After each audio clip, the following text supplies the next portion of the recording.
Bases dropped on a new edition of Soccer Down Here. It is the Tuesday tune-up, and Champions League will be getting tuned up this afternoon. John's tuning up the loose leaf papers on his desk in front of the microphone. That's always fun. He's got like 25 legal pads, and he's got all these papers floating around. I don't get it.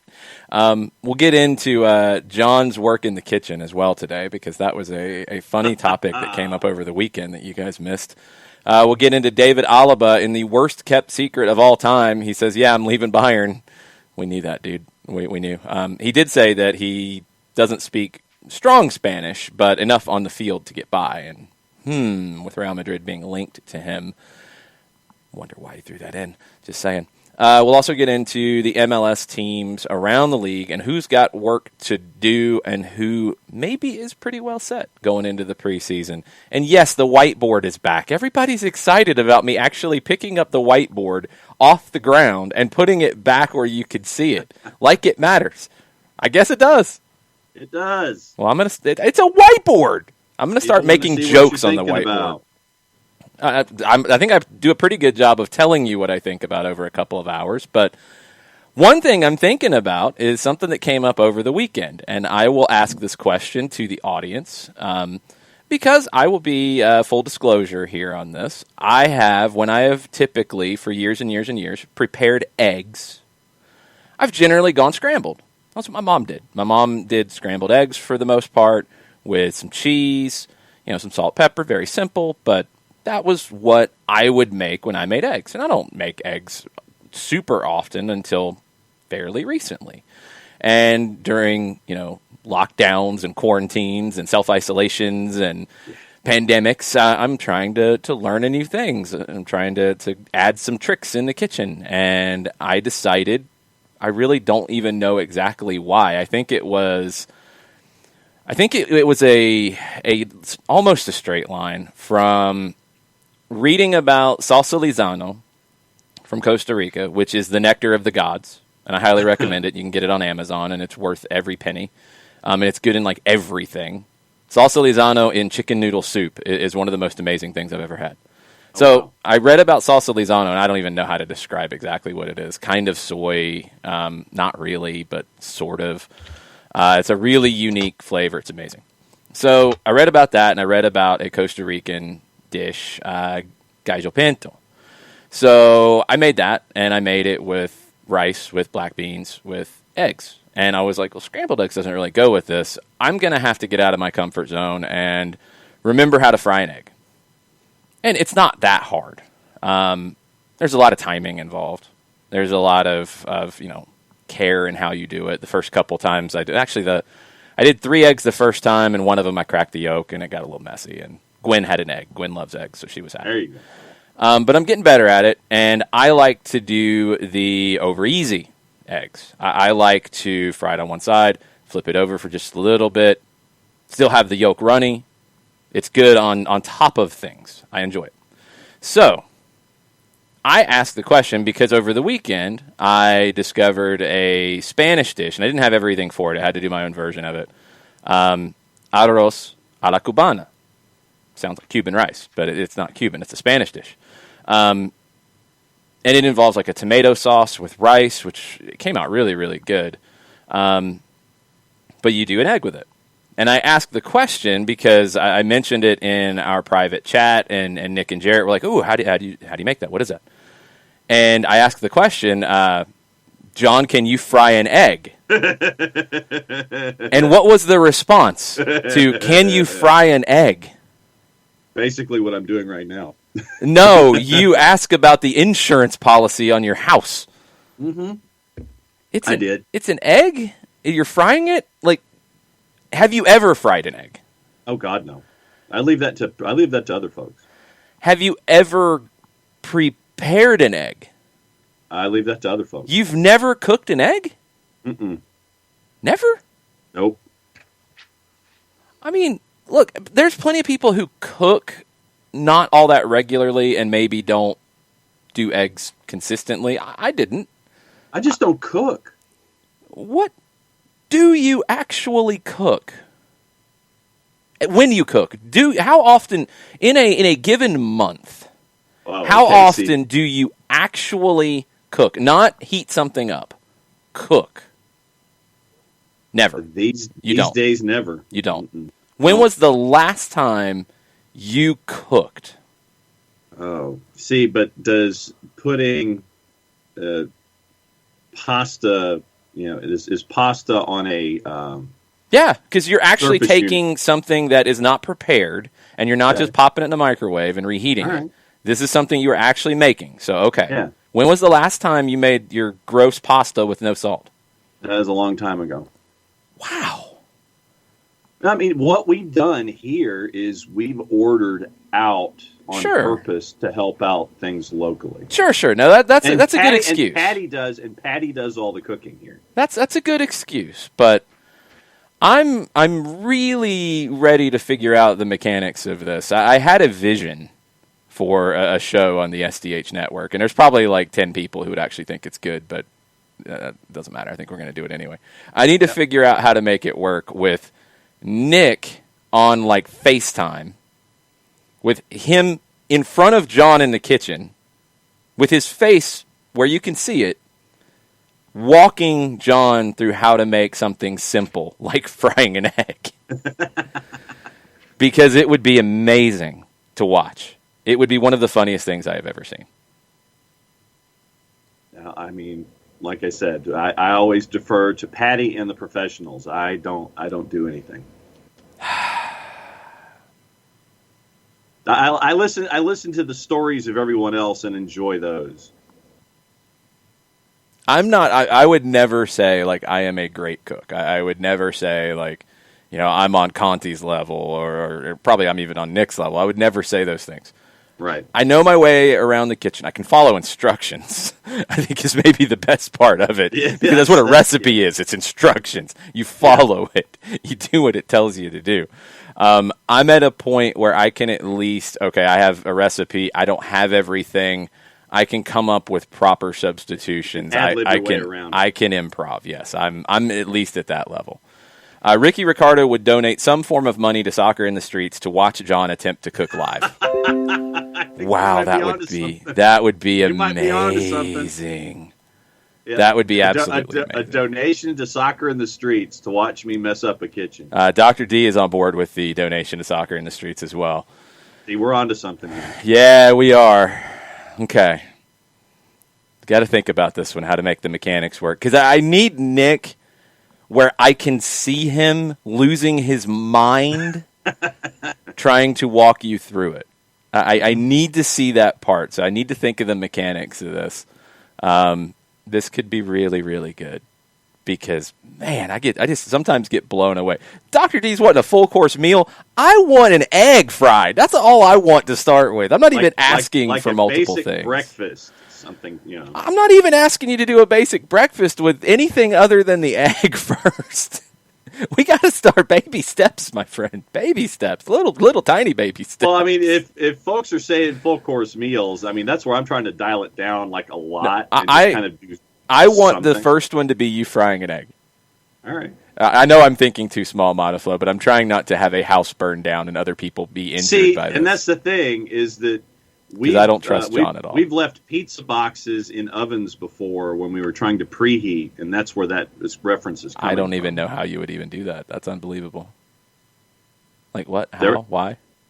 Well, no, it's like, you order pizza, and, you want to keep it in the box, and so you put the box in the oven. And you put the box in the oven?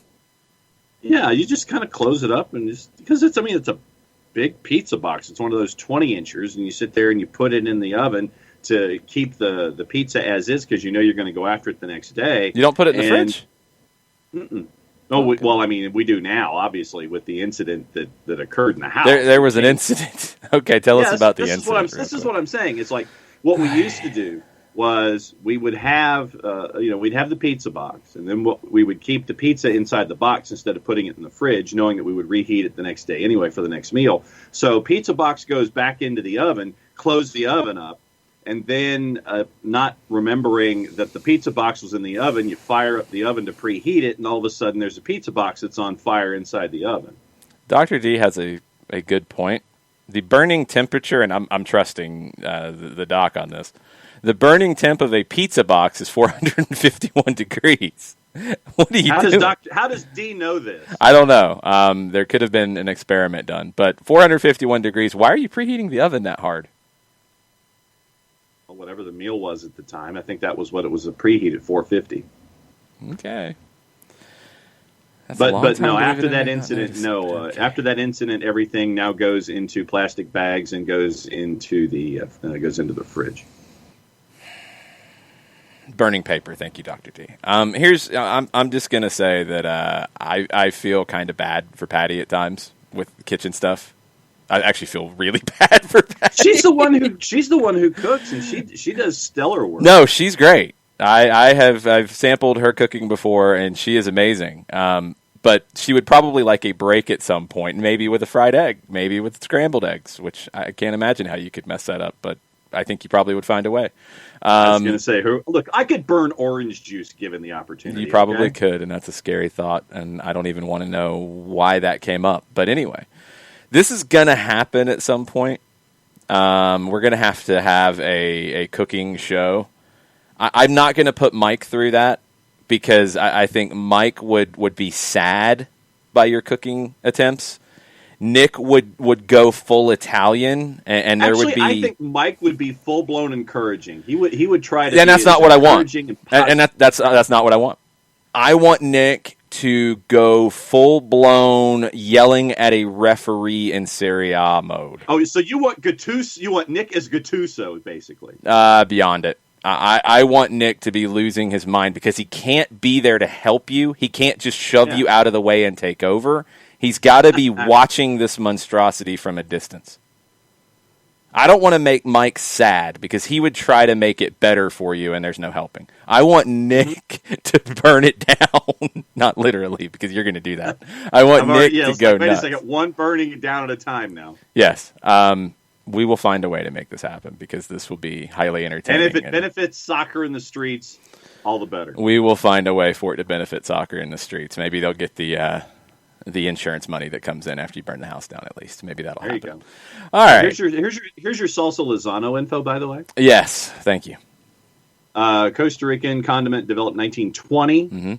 Meant to be used while cooking or at tableside to flavor one's food while serving. Slightly sweet and acidic with a hint of spiciness lent by black pepper and cumin. Mm-hmm. And they list the ingredients. Many Costa Rican dishes are prepared with it, and it is ubiquitous on restaurant tables in its country of origin, commonly used with gallo pinto and tamales, also considered particularly complementary with eggs, rice, beans, fish, cheese, curries, and as a marinade for meat. I haven't tried it as a marinade yet. With eggs, it's amazing. But I seriously tried it in chicken noodle soup when I wasn't feeling great, and I was like, I'm going to make some chicken noodle soup, because, that's what you do, and I wanted something a little extra. Sometimes I'll go with, a lot of black pepper in a chicken noodle soup. I was like, people say this stuff is good on everything. I'm going to give it a shot. And it was really tasty. It does have a little tiny kick to it. It's good. Salsa Lizano. Look it up. It's amazing. I highly recommend it. I think even John would like it. No, John didn't understand anything of that. I think he understood. You understood black pepper. Yeah. Do you know what cumin is? No. You've never heard of it? I've heard of it. I just, I can't sit there and say, yeah, it's okay. Native territory in the Middle East, stretching east to India. Seeds. Each one contained within a fruit, which is dried or used in the cuisines of many cultures. Yes, I know that. So I know cumin exists, but if you were to ask me to pick it up out of a deli line, I could not do it. Interesting. Modiflow asks if we've had a tortilla española, and I have not. That is on my list of things I want to cook. I have not done that yet. Modiflow. I'm really enjoying the Latin breakfast idea of having rice. That was something I never grew up with, never even thought of. I know I'm Southern and I'm not a grits fan. I've never really cared for grits that much.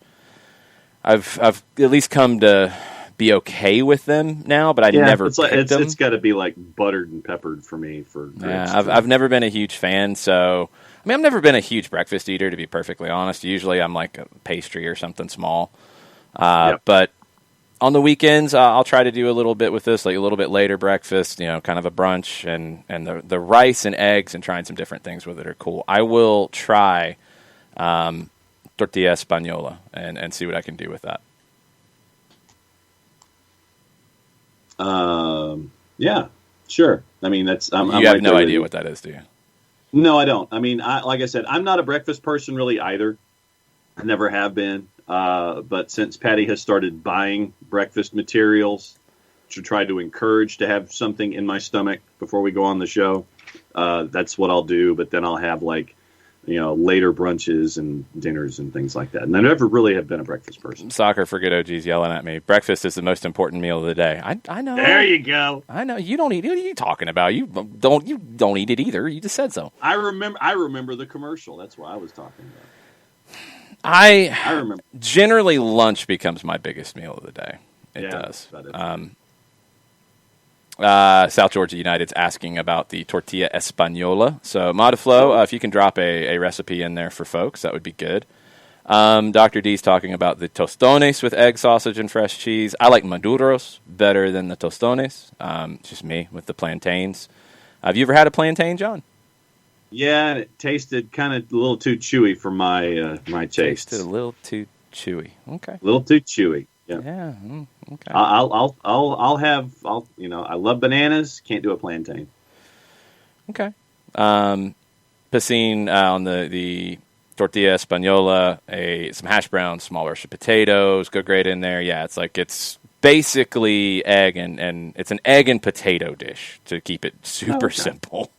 Thank you. Thank you for the translation. Very, very simple. And Ricky, yeah, I totally agree with this. Hash browns are a better breakfast food than grits. I am on team. Yes, absolutely. Yes.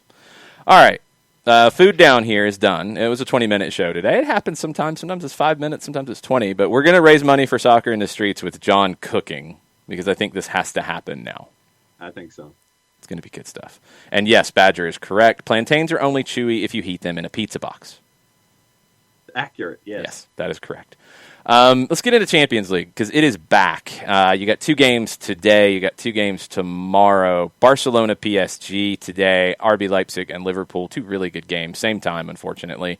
Be flipping back and forth on those. You've got Sevilla and Dortmund tomorrow. You've got Porto and Juventus tomorrow. Let's get into Leipzig and Liverpool right now. And thank you, Turner Kirby, for your subscription on the Twitch.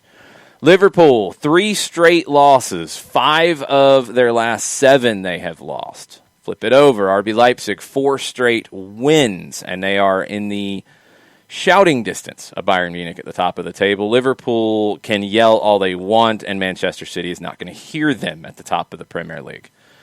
This was an interesting number to me in one of the previews. So in the last 2 campaigns, Liverpool have found themselves behind in 10 games. Last season, they won 6 of those. They drew 1, they lost 3. This time, it's reversed. They've won 3, they've lost 6, and they've drawn 1. It kind of speaks to something that I've noticed about Liverpool here lately. They're not bouncing back from adversity. Something goes wrong, everything falls apart. That's a weird thing. But it also goes back to what we've talked about in that it's the same team.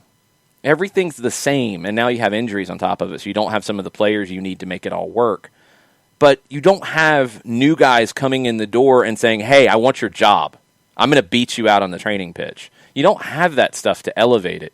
So things go wrong, fat and happy. You won the league, you won the Champions League the year before, you're good. We don't have to work that hard. We're good. It'll be okay. It kind of feels that way, and it's a shame because they're still a very, very good team. They just don't have that fight like they have had in the past. And you've got a lack of confidence, and that's a huge issue, and Alisson is a prime example of it. He's made some crazy mistakes, and people have just zeroed in like, oh, he's the new Karius. He's going to have to be loaned to a team in Turkey and making fun of a player who was concussed when he had a breakdown in a Champions League final that kind of got forgotten about. He got cracked in the head and more than likely was concussed from that. Can make some mistakes when that happens. But Alisson doesn't have any confidence in the guys in front of him. It's been a rotating cast. he's trying to do a little too much at times. He's making some huge mistakes. Then the confidence goes down even further. Now, on the flip side, RB Leipzig, no Timo Werner this season. It's been a goal-scoring by committee kind of role here. Angelino, an outside back, is their leading scorer in Champions League. Julian Nagelsmann, the manager at Leipzig, expects Liverpool to come out fighting like an injured boxer. I like that comparison. I think it's accurate. This is everything Liverpool has left. League's gone. They're going to have to fight to get into Champions League next year. This is the trophy that they have really left and they're going to fight for. They're not going to come out flat here, I don't think. Could they struggle if they get punched in the mouth? Absolutely. But they're not going to come out with no emotion. Now, against German sides, Liverpool have done really, really well. Last 5 away games, and this is in air quotes, away, because it's not actually in Leipzig. Liverpool have won 3 and drawn 2 of those 5. Last time they lost against a German team away from home was Bayer Leverkusen, quarterfinals Champions League, 2002. Another stat for you if you are looking at juice boxes. Leipzig have played 22 Champions League games in their history. None of them have finished 0-0. They've never had a scoreless draw happen in a Champions League game. More games than anybody else in the history of the competition with no scoreless draws. Now, you know enough about Leipzig to know kind of what they do. It's very intense. It's high pressure. Now, it's not maybe as high and as crazy as it's been at times, but in Champions League, it has been. Julian Nagelsmann has this team really stepping up quickly on people. In the Champions League this year, Leipzig have allowed their opponents 8.9 passes on average before some kind of defensive intervention. That's the lowest average of any team in the competition this year. So they're not letting you knock the ball around. They're not dropping off of you. They're stepping up and pressing. That's going to make it difficult for a team like Liverpool that is dealing with confidence issues. So I'm really curious to see how they navigate that. What are the juice box numbers for this match, John? Leipzig is a plus 204. Your draw, and this is once again courtesy of our friends in the composite at Odds Portal, your draw is a plus 257. Liverpool is a plus 133. Should be the other way around. I'll take Leipzig if I get 200. Yeah. At home, in air quotes, I'll take Leipzig. I think that pressure is going to give Liverpool problems. I think it's especially going to give Alisson problems. He doesn't trust his back line. They're going to get caught. They're going to make a mistake, and they're not going to be able to navigate it. I think it is a 3-1 Leipzig win. Okay. I had 2-1. I'm going 3-1 on this. Yeah. The other game today, Barcelona and PSG. Now, this one is in Spain. The fireworks were out in front of PSG's hotel last night. See how much sleep that PSG actually got. Game's luckily late in Barcelona time, so they should be okay. Marco Verratti is back. Hip injury. He is available for the match. Also, and a big surprise, Gerard Piqué is back in the squad. Thought he was going to be out 3 to 4 months. It ended up being about 2.5. Ronald Koeman said that if he's in the squad, he's good enough to start. It feels like maybe a stretch, but we'll find out. Martin Braithwaite is back in the squad as well, and according to Cadena Ser, Serginho Dest is fully recovered, 100% ready to start tonight against PSG. This is a weird one because PSG does not have Neymar. They don't have Angel Di Maria. They might in some ways be better without Neymar because it's not quite as get the ball to Neymar and let's get out of his way. It's a little more of a team game when they don't have him. I think that might help Pochettino and allow him to do a little bit more here in this one. They're on the road. Barcelona's coming off an incredible win over the weekend, 5-1, where they looked like world beaters. Griezmann's in great form. Messi's in great form. I'm really curious to see what the numbers are for this. Barca's a minus 118. And your draw's a plus 303. PSG's a plus 308. Why are you so surprised by that Barcelona number? No, I mean, they're the hottest team. I'm reading it just because it's the negative. There was no emphasis. Yes, there was emphasis. From my own personal opinion. It's subliminal then. Barcelona's your favorite, so I read it as Barcelona's your minus 118. It's subliminal. You had surprise in there. Who would you pick? I would go draw here. See, this is why I'm asking, because you were surprised, maybe you didn't realize it, about how big of a favorite Barcelona was.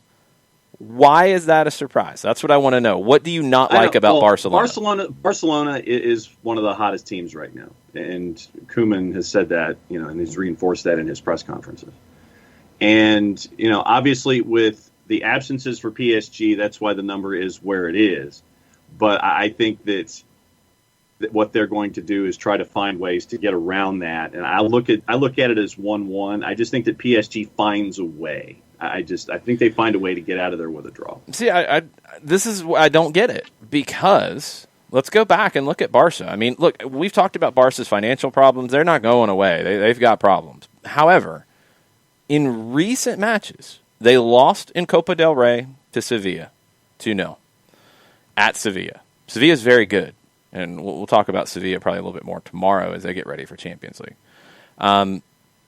Before that, or around that, in all competitions, they've won 6 of their last 7. Okay, go back further. They lost to Bilbao in the final of the Spanish Super Cup, which, was a 4-team competition for a Super Cup. Yeah. All about that money. They lost to that. They lost in that one. Yeah, after extra time, by the way. Okay. Before that, they beat Sociedad after penalties in the semifinal of that in league play. Win, win, win, draw, win, draw. Win-win. Let's go further back. That takes us back to December. That was where it was a little They lost to Juventus in Champions League. They lost in league play at Cadiz. But since that loss to Juventus, December 13th was the next game. They beat Levante. You've got 2 losses, one after extra time. In league play, they haven't lost. Barcelona is flying at the moment. Flying a little bit more than PSG is. Now, PSG has changed the manager, and now it's Pochettino. He's going to do things a little bit differently than Tuchel. PSG's not playing badly, but they did have a loss on January 31st at Laurent. They've won their other games in France, as they should. I think you're talking about a lower level of competition. But I think Barcelona's playing better. Those numbers feel about right to me, and I think Barcelona wins the home leg. I think it's a 2-1. I think it's tight. I think PSG will absolutely have a shot to win it in the second leg. But I think it's 2-1 Barca, and I think Messi and Griezmann have the kind of day that you would expect them to have. I think each get a goal. Yeah, I just think that PSG just finds a way to hang around without Neymar in the lineup for this one, and possibly the return leg as well. I just think that for some reason it's just a vibe. I can't explain it. There's no real logic to it. I just think that PSG hangs around and it ends up 1-1. I don't think Pochettino's a hang around guy. I think he's gonna believe in his guys and he's gonna go for it. Now he might decide to get a little more pragmatic if he gives up a couple goals early. I think they'll get an away goal. I think they'll get what they need out of it, but I don't think they win or draw. I think it's 2-1 Barca. I think Barca's playing better, and it'll all come down to that second leg in Paris, and we'll see what happens. 2 really good games, both at 3 o'clock, both available on CBS All Access. Is the Golazo show going on for both of these? Is it happening? I thought I saw Nico Cantor say that it was. I'll double check it real quick. Yeah, I wasn't sure with it just being 2 games if they were doing Golazo show on CBS Sports Network if you don't have the CBS All Access. Also, lots of pregame stuff on CBS Sports HQ with our good friend Poppy Miller, with Ian Joy, with DeMarcus Beasley, breaking everything down. I think Jimmy Conrad's part of that. They bounce around. It's really good, and it's available for free online. You can find that really anywhere on the CBS Sports stuff. I think that starts at like 12 or 1 o'clock. That'll start super early, and there'll be a ton of different things going on with CBS Sports HQ. Yeah, and we are efforting having the busiest woman in Champions League, Poppy Miller, as a part of our programming. So we're still trying to reach out to Poppy and get her on the program. Okay. We've been trying, But they're using, and get this, I mean, what they're doing with Poppy is they're keeping her busy. They're putting her on the anchor desk at the HQ, and so she's doing a bunch of other sports and having to learn about all this kind of stuff. So for her up in Connecticut, it is a bunch of different things that she's having to do. So she's not just soccer up there at CBS Sports. No, Poppy can handle it. She's got it. She's and she admits that she's been learning about a lot of different things. That's the life of a sports anchor, I guess. Yeah. So no, it'll be fun to catch up with her to get her vibe about everything that's going on up there in Connecticut with how CBS has been doing. Are you still looking for Nico Contour on Twitter to find out if the Yes, I am. I'm still looking for Nico Contour and trying to figure out what he said, because I thought I remembered him saying something about the Golazo show on his own Twitter timeline, but I've gone back a couple days and I haven't been able to see it. Okay, maybe no Golazo. Rats! Jeez, you got to watch the games on CBS All Access. I'll be flipping back and forth, or I'm not sure if they allow you to have multiple logins at the same time, if I can pull both games up on different things. Or I can pull, no, never mind. I can pull one up in Spanish on TV and the other one on CBS All Access. Duh. Get it done. And they do that as well. Thank you, DM Tim. Appreciate it. Two really good games, though. I'm looking forward to it. Both have a lot of tactical things going on in it. Both are pretty interesting in the way they break down. Barca PSG, pretty even. RB Leipzig, Liverpool. I mean, I think Leipzig can really make Liverpool uncomfortable, and they're just a team right now that is having that comfort issue. So let us know what you think. Tweet at us. Let us know what your predictions are for today's games. Throw them in on the Twitch pitch. Your score predictions for Barcelona, PSG, and for RB Leipzig and Liverpool. Let us know. We will compare notes tomorrow. John will write it all down on his legal pad, and we will go from there. Mizano asks... I have my answer, by the way. Yes for Europa League, no for Champions League. Gracias. So no Golazo show for Champions League because it's 2 games. For Europa League, where it's more than 2 games, yes, the Golazo show will be back. Mizano wants to remind everybody that CBS All Access is the one that's turning into Paramount Plus. It's the same thing. Your subscription carries over. I don't know what all they're adding with it being Paramount, or if it's just totally a rebrand, but it's what CBS has had. So NWSL, Champions League, Europa League will all be there on the Paramount Plus, which that's March 1st? Is that when the turnover is? 4th. 4th? Okay. Yeah. Okay. Looking forward to these games. We'll get into a lot of them, breaking them down tomorrow in the results. We'll also look ahead to Sevilla and Dortmund. Sevilla now with Papu Gomez. Feels like maybe a little bit different team. Dortmund's kind of... I think Sevilla is the favorite there. And Porto Juve. Juve got a couple of guys back to training today. Aaron Ramsey and Paulo Dybala trained today. No Cuadrado and no Arthur Melo. They did not train. They will not be in the squad for tomorrow's game. And some sad news from John's favorite team in Belgium, which is... Brugge! Do you do that when it's sad news? Well, it's the universal greeting for the club. It doesn't feel like it should be when the entire coaching staff and 3 players have tested positive for COVID. Well, then it's probably Brugge. There you go. They are not making the trip to Dynamo Kiev for the first leg of the Europa League round of 16 on Thursday. Entire staff and 3 players. They will not be traveling. That is no bueno. So, not good for John's favorite Belgian team. Brugge. Yes.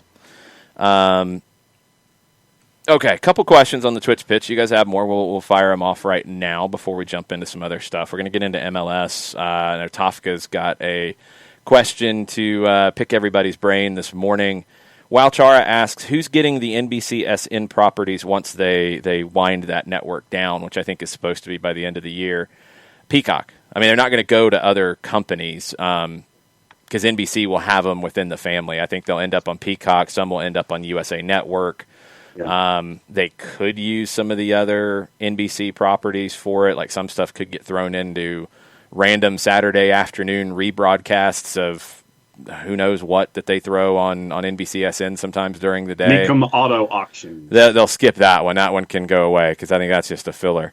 But Peacock will end up getting most of the stuff. The question is the Premier League rights, which I believe are up for bid here very soon. Now, that could change, but not for next season.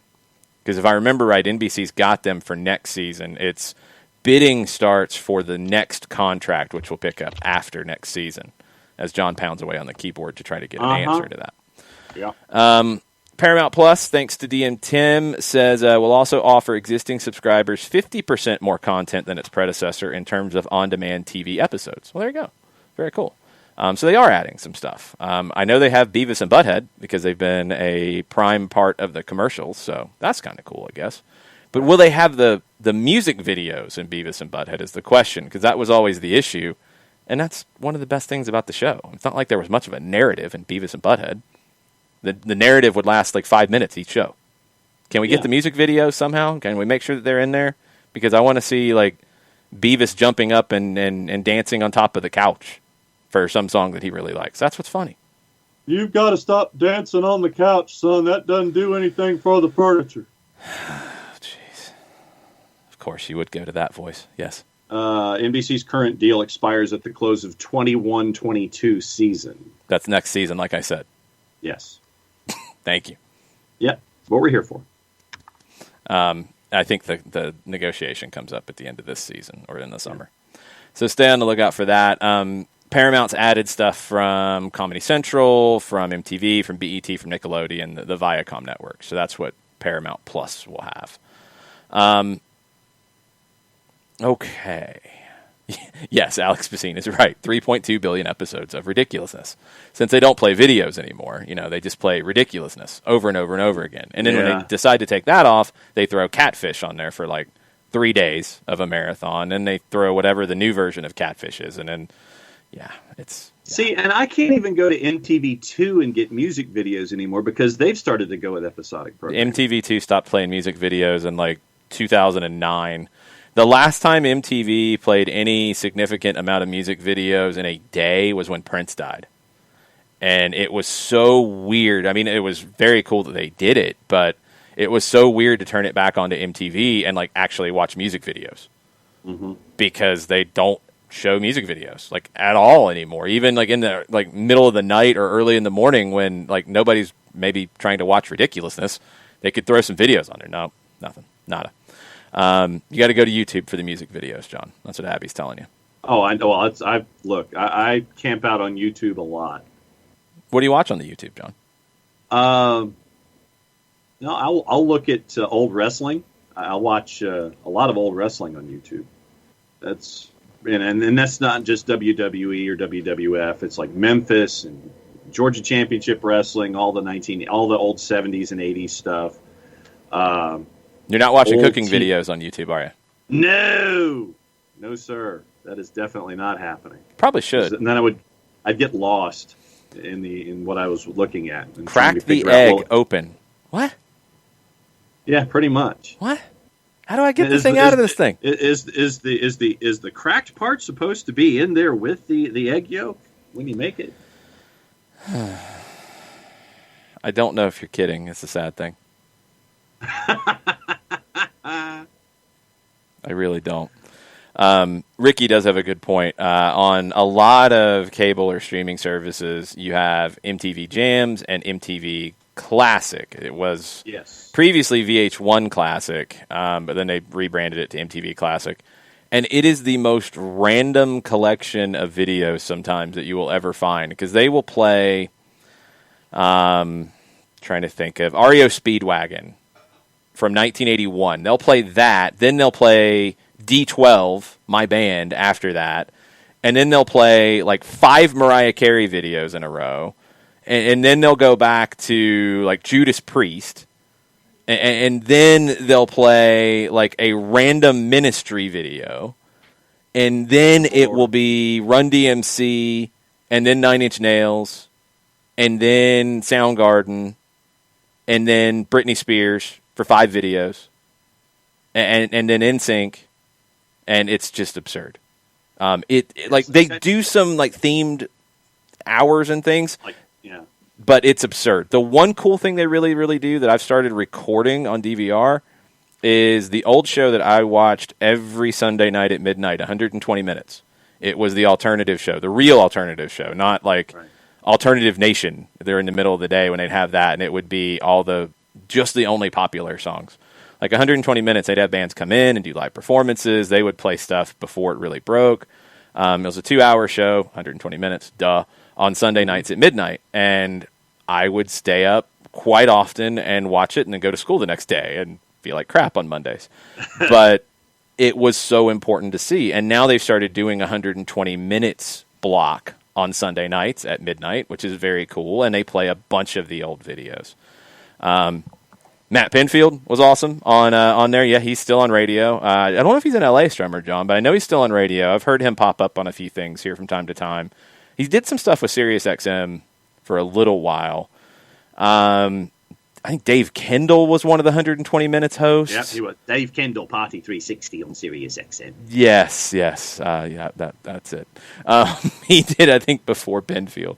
So, yeah, 120 Minutes, I loved it. Because they would do the world premieres of, like the latest REM video and the latest Cure video and bands that I loved. So, yes, MTV Classic, MTV, MTV2, all of it is very weird these days. But MTV Classic is entertaining. I would just like them to add 200 more videos into the rotation. Because I feel like if you watch it for a couple of days, because I'll throw it on sometimes when I'm studying because I like to have music on in the background.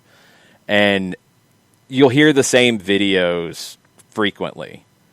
If they would just rotate it a little bit more, and they've got all the videos, so come on. Even do like a news show, whatever. Just a little bit more rotation, por favor. Just a little bit more. So we'll see. Anyway, I miss remote control.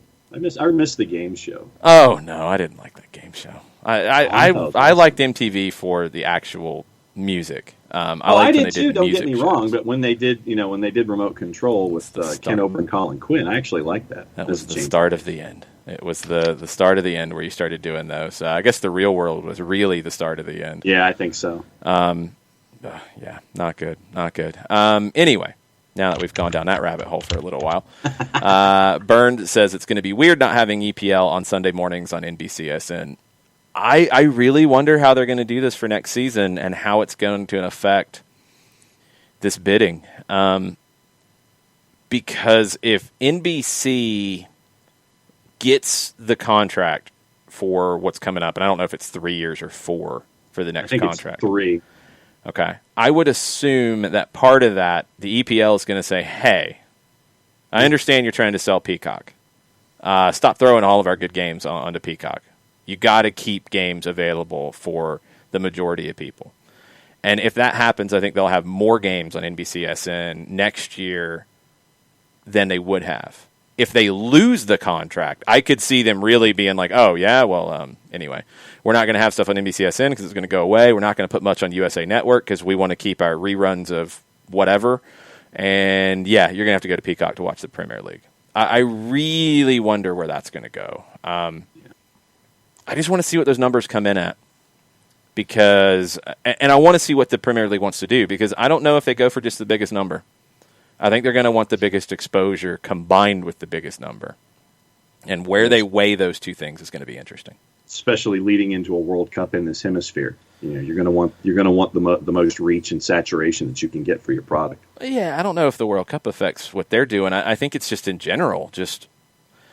Now you've got more soccer available in this country than ever before, and you've got MLS getting better and better, and you've got Mexico, really still the big dog when it comes to TV ratings in the United States.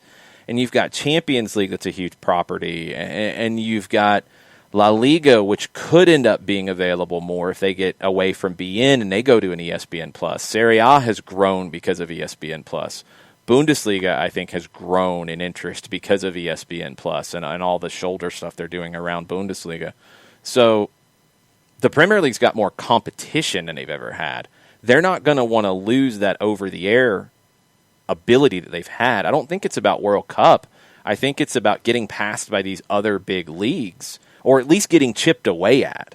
Yeah. The common language is always going to help the Premier League and just the generations of history of following it. It's always going to give you a cushion. But you've got kids now who grow up, and they don't have to pick a Premier League team because that's all they can watch. They could be a huge RB Leipzig fan.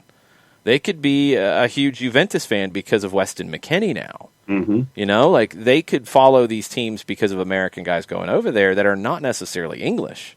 So they've got to be widely available. And if they go strictly behind streaming or mostly behind streaming, I think it hurts them. And I think the Premier League doesn't want that. No. So if NBC comes in with a bunch of money but says we are not going to guarantee games on USA Network or NBC at the same level we have in the past, but somebody else does guarantee that, you know, if ESPN did it and said we'll give you games on ESPN, ESPN2, ESPN News, all of those, and we'll give you that in addition, and we'll give you games on ABC in addition to ESPN Plus. Or with CBS losing the SEC, it opens up windows all Saturday now. It doesn't, yeah, but not in a huge way, and that's only a very small portion of the year. I don't think. I think we all expect that football is this huge issue with soccer in terms of the TV side. I don't think it's as big because it's only half the season, if that. But you don't have a lot of 3:30 games in the Premier League. You know, like CBS could still have games at noon in college football. They could carry the 10 o'clocks. They could carry the 7:30s on CBS. They could use the other CBS family of networks as well to put things out there. This could be a huge thing for them with CBS Sports Network, to get it into places, to kind of replace NBC Sports Network in some ways on cable systems. Say, hey, we got the Premier League now. We're only in like 50 million homes. Why don't you bump us up? You know, it could change. So this is, I think, a really transformative deal. It's a big one. I think there's a lot to think about if you're the Premier League. There's a lot to think about for the networks that are bidding in the U.S. on it. Yep. We've got some stuff on the Twitters. What we got? And it goes back to yesterday. So there is a bit of Chelsea down here that has been a part of the discussion. Okay. Cuppers is in, and he says, with the clubs Chelsea's played, how do you think Frank would have done? We went through it before that happened, and they had a schedule that was very friendly to a bounce back. And I think Frank would have done okay. I don't know if he would have done as well as Tuchel, but I think he would have done just fine. But the flip side is, and this is, I think, what came out after the fact, if they had already made the decision to move on Frank, and it sounded like they did, it sounded like the people making the decisions in the hierarchy had already soured on Lampard, this was the time to do it. Because you had these games that were winnable games, that were comfortable games for a new manager to get accustomed to the squad ahead of the matchup with Atleti in Champions League. So it's not so much that Frank would have done fine. I think he would have. It's you were already going to make the move. You had already decided. So you didn't want to let him bounce back and then not do well against Atleti. You wanted to go ahead and move on with a clean break. This was the time to do it with games that were winnable and more comfortable. So I think they ultimately made the right move. I think it's a little harsh for Frank. He'll end up somewhere. He'll get another opportunity. You know he will. It was fast. He knew that going in with Chelsea because he's watched it happen with so many managers over the years. I mean, you can even go back and pull some quotes that Frank said about various managers that weren't necessarily the most forgiving about guys not hitting the ground running and doing well straight out of the gate. So you knew it was coming.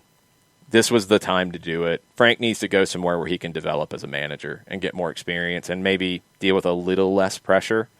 I think he'll do okay. Tactically, he's got to be better. The defense was an issue with Frank. You know, off and on, consistently, it was an issue. It's got to be better.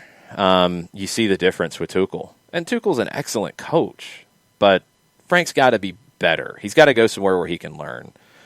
The job changed. They were able to go out into the market. They spent a ton of money on these guys. They weren't producing. That was a problem. They fixed it by bringing in Tuchel and moving on from Lampard. And then Cuppers also wanted to know why start Kepa instead of Mendy. I think Tuchel just said he's keeping him in the mix, just getting him games. There's plenty of managers who will do that. And you want to keep your goalkeepers in the mix because you never know. I mean, he said that Mendy was the guy, no question, he's the number one, but you wanted to keep Kepa fresh because you never know when you might need him. And, you know, you needed to get him a game. Now, the sad thing, and I will apologize to Alex Pacine, as I always do, and all the other Newcastle fans out there, he felt like Newcastle was a game that he could give his backup goalkeeper a game. That tells you a lot about how Thomas Tuchel saw Newcastle, and I don't think he was necessarily wrong in how he saw Newcastle. Alex threw in on the Twitch pitch. We were talking about the Premier League next season and where you will watch. Alex might not have to worry about where the Premier League is playing next season. They should be okay, man. They can't do this. They've got to stay up. They've got a big cushion on Fulham. Fulham is the master of the draw. Fulham might draw their way to staying up because Newcastle might stink that much. But they play each other on the final day of the season. And Fulham host it. And everything could come down to that. Steve Bruce, stop being a plonker. Come on, man. Like, get it done, man. You got a big cushion. You've got to help that. You got to win some games here coming up because it gets rough for them pretty soon. But they should not get relegated. But, man, they're making you think that they will the way they're playing. Yeah, you and I went through the math, and there's like a 4-point issue that Fulham. We went through very quickly and picked out the games, and yeah, it was 4 points going into the last day, which would mean that Fulham is relegated. That could flip really fast with some of the draws turning into wins. If you get a late winner for Fulham, some of the possible wins for Newcastle against teams that they should beat, if they turn into losses or draws, it could flip really fast. And they play on that final day, and that could be the swing. So it's not like Fulham has to completely overtake them before that final day. They've got the goal differential too. They just have to get to within 3. And if they win on the final day, Fulham stays up and Newcastle goes down. That could be a playoff, essentially. And third point from Cuppers was that, in his mind, the ref missed 2 PKs in the match with Chelsea. I thought that the Abraham tackle was one of them. I don't know where the other one was that he was looking at. Yeah, I'd have to go back and look. The Abraham one got a lot of people talking. I mean, ultimately, didn't make a difference, did it? No. Let's see. And then quickly, Michael Head came back in this morning, and it's he says, moving away from cooking disasters down here. He just wanted to go over our thoughts on Pulisic not getting any playing time. We talked about it last night, but just quickly, he wanted to know about thoughts on Pulisic not getting any playing time under Tuchel. Don't freak out yet, but if it stays like this through the rest of the season, Pulisic needs to engineer a move away from Chelsea in the summer. He's got to be playing for U.S. men's national team's sake when we get to the fall. He has to be. He can't sit the bench at Chelsea. They need to sort out a loan. And there's plenty of teams that I think would be willing to take him on loan. He's got an EU passport. So the possibilities are definitely there for him. He can't be in this position from a national team perspective in the fall. You got World Cup qualifiers coming up. You just can't be there. So be a good soldier. Be patient. I mean, there's nothing you can do right now. You just got to grind and do it. But if this is how it goes next season, and I don't know why it wouldn't. Mason Mount's been excellent. Timo Werner's going to play in the other role in Tuchel's 3-4-2-1. Pulisic's not going to play up top. He's not going to play as a wingback. He's not going to play as a 6 or an 8. So, I mean, it's those 2 spots, and it's been Mount and Werner for the most part. You've got Kai Havertz too. I mean, you got a ton of competition for those spots. It's not going to be easy for Pulisic to get it. When it was the way they were playing before, you had more opportunities for Pulisic to play in a 4-3-3, 4-2-3-1. In this 3-4-2-1, there's 2 spots for him. And when everybody's on, right now, Mason Mount's beating him out, and Timo Werner will beat him out, because that's why they hired Tuchel. Because Werner wasn't doing it under Lampard. He's obviously going to play. So Pulisic's got to go if that's the case. And you don't have to force a transfer necessarily, but you got to be playing in the fall. So if that means you got to force a loan, you got to force a loan. Barnabas Prime's in this morning. He says, with Paramount Plus, and this goes to our TV rights discussion, with Paramount Plus now in the mix with an established platform, they could be in the mix for EPL rights. CBS and CBS Sports are 2 channels they could utilize as well as a streaming platform, but NBC could do the same with NBC, CNBC, USA, etc. That said, I miss having Bundesliga on cable every weekend morning. It was a great part of the Fox partnership. I wish ESPN would consider some of those games on their networks. Yeah, I wish they would too. Fox did that part well, and they didn't really do much else well. You know, the wraparound stuff that they would put on felt kind of slapped together at times. FS2 isn't everywhere. Some people don't have it. They didn't really promote the stuff at all. People are I think, are more accustomed to going to ESPN Plus for things. People know where everything's going to be. That part makes it easy, and I love that they're just straight up pulling the world feeds and doing that. And they have a great crew of broadcasters in the Bundesliga across the board. Like, all the broadcasts are really well done. I like what the Bundesliga does from a broadcast perspective, even beyond the commentary. So it's a better product on ESPN Plus. I would like to see them open the door to games on ESPN, ESPN2, ESPN News, even big games on ABC as a possibility. I think that would be a good thing for everybody. I think it would help the league. I think it'd be good for ESPN. I think they'd get a good return. I think they'd be pleasantly surprised. But you got to pick the right ones for the ABC part anyway. For the others, I mean, I think Serie A probably negotiated that into their deal. That's my guess, because they have that. The Bundesliga should, and maybe that's in their next deal. Maybe that's just what they do, is they say, okay, we want to re-up with you, but yeah, we'd like to get 2 games a month that are on ESPN or ESPN2 or ESPN News or whatever. It's going to get interesting because of the chase for the Premier League. Because, as Johannes points out, you know, ESPN can put games on ESPN, The Deuce, ABC, ESPN Plus, obviously. Paramount, I mean, you've got CBS, obviously, you can put games there.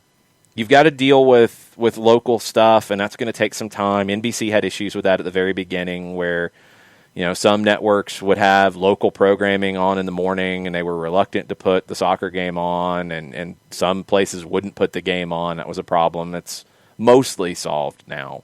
CBS would have to battle through that. CBS Sports Network is not coming from the same place that NBC Sports Network was when they launched. Because if I'm not mistaken, NBCSN is the hollowed out hull of the Nashville network, right? Going backwards, it is Versus and Outdoor Life is NBCSN. Okay. What did TNN turn into? Spike. Ah, there you go. Yeah, sorry. So either way, NBCSN had more clearances. They were on in more places. More carriers had them. CBS Sports Network struggles with that. They're on the a sports tier typically. They're not just available in a basic cable package. So that's an issue. Like, it wouldn't be the same. Like, CBSSN would not be the same as NBCSN. So that has to be understood. I don't know exactly what the synergy is for CBS with their other cable networks. I don't know how they would pull that off. Would they maybe create partnerships like they did with the NCAA basketball tournament, where stuff would go to Turner, stuff would go to True TV and bounce around? Like, is that really going to be good? I don't know. I don't think so. I know when they put a Premier League game on CNBC right now, people freak out. One, they can't find it, and two, the CNBC people get incredibly dumb and turn into 1982 yelling about soccer being on their channel. I don't know. I mean, I think ESPN's obviously the one that can put together the easiest package, but the Premier League would want a lot more over the air and on cable than ESPN has done for Serie A and the Bundesliga. The Premier League would not accept either one of those deals, I don't think. They would want games on ABC. They would want games on ESPN. They would want games on ESPN2. ESPN News, I think, would be okay. They've talked about rebranding ESPN News for a while now. They probably just need to do it. I think ESPN's the major player here to get those rights. I do. I think it's NBC and ESPN. And maybe somebody else comes in with a conglomeration of stuff. You know, that's how it was back in the day, is you had Fox and ESPN that would kind of share it. You had, you know, people like sharing some of these properties and sub-licensing stuff. Maybe you have to go down that route. I don't know. But I think it's NBC and ESPN that are going to be fighting it out for those. Yeah. CBS Sports Network is cleared in 61 million homes. It's increased. I mean, I remember when it was in the 40s, but NBCSN is what? 83. 83? Yeah, I mean, it's closing the gap. It's still a big gap. That's still a little bit too big of a gap for it to be just a like-for-like kind of swap. So yeah, we will see. We've went past 10 o'clock, which sometimes that happens. We get on a tangent. We get on a roll. We take questions. We talk. But we missed our opportunity for John to tell you about Steve Apolinsky. So he is stretching out. He is ready to go when the music drops right about now. Apolinsky and Associates, LLC, proud supporters of everything soccer down here in the SDH network. For wrongful death and serious injury matters, there's only one place that you need to go if you have questions about those kinds of matters. A couple different ways that you can get your questions answered. You can go and shoot Steve an email, steve@aa-legal.com. You can go on the phone, whether it's landline or cellular, 404-377-9191. You can get a free consultation that way. Or you can go on the World Wide Web, large device or small. Type in aa-legal.com, get the enter key, the return key, the arrow key, whatever advances you to the homepage. In addition to all the information that's already readily available for you on the homepage, for Apolinsky and Associates, LLC, a pop-up window pops up low right-hand corner, because that's what pop-up windows do. They pop up low right-hand corner. Once again, I was thinking that mirrored thing had to go one side to the other. 24/7, 365 and a quarter. Thank you, Chris Hutchison. You can always get your questions answered that way. So it's phone, it's email, it's web. Over 30 years of experience, over $40 million in judgments for their clients in Georgia and Alabama, recognized as legally by Georgia Trend Magazine for being one of the top 100 firms in this here state of Georgia. One place you need to go. Apolinsky and Associates, LLC, for wrongful death and serious injury matters. The website is aa-legal.com. You were hesitant. I stumbled. I had a couple different directions I wanted to go, and in trying to go in more directions than once, I ended up going in all the different directions. I'm going to give you a possible out. Were you having any technical difficulties? Oh, no. Well, never mind. I tried to give you an out. Nope, not happening. All right, because I was holding the cough button over here, so there wouldn't be any kind of a possible interaction that would throw you off. No. That was not good. You already got a -5, and that would probably go to me from Sam Williamson for going past 10 o'clock. Sorry about that, Sam. Oh, wow. That's on me. That's a -5 on me. I was rambling. Why is it a -5 on you when we go on a tangent when someone has a topic? Because you didn't get to 10 o'clock. Abby was waiting to make her breakfast to hear it. So, I mean, yeah, we got things to do around here. Chop, chop. Jason Nix, good question. Why do you stretch your fingers? You don't use them for the read? But I do when I use the pen. You're not using your fingers. I mean, you're just like, you don't have to stretch that. I'm gesticulating. Why don't you do this to get ready then? Oh, I don't know. It's just, sitting in the same position for an hour, you feel like you have to stretch out a little bit. You got to stretch your fingers from your sitting down? Why are you sitting on your fingers, John? So that way you don't hear me do this. Ay, Dios mío. Let's see. Glitched, awkward pauses, claps. The pop-up going in both directions decreases score, 5.16. 6.5 mirrored thing. Yeah, that was strange.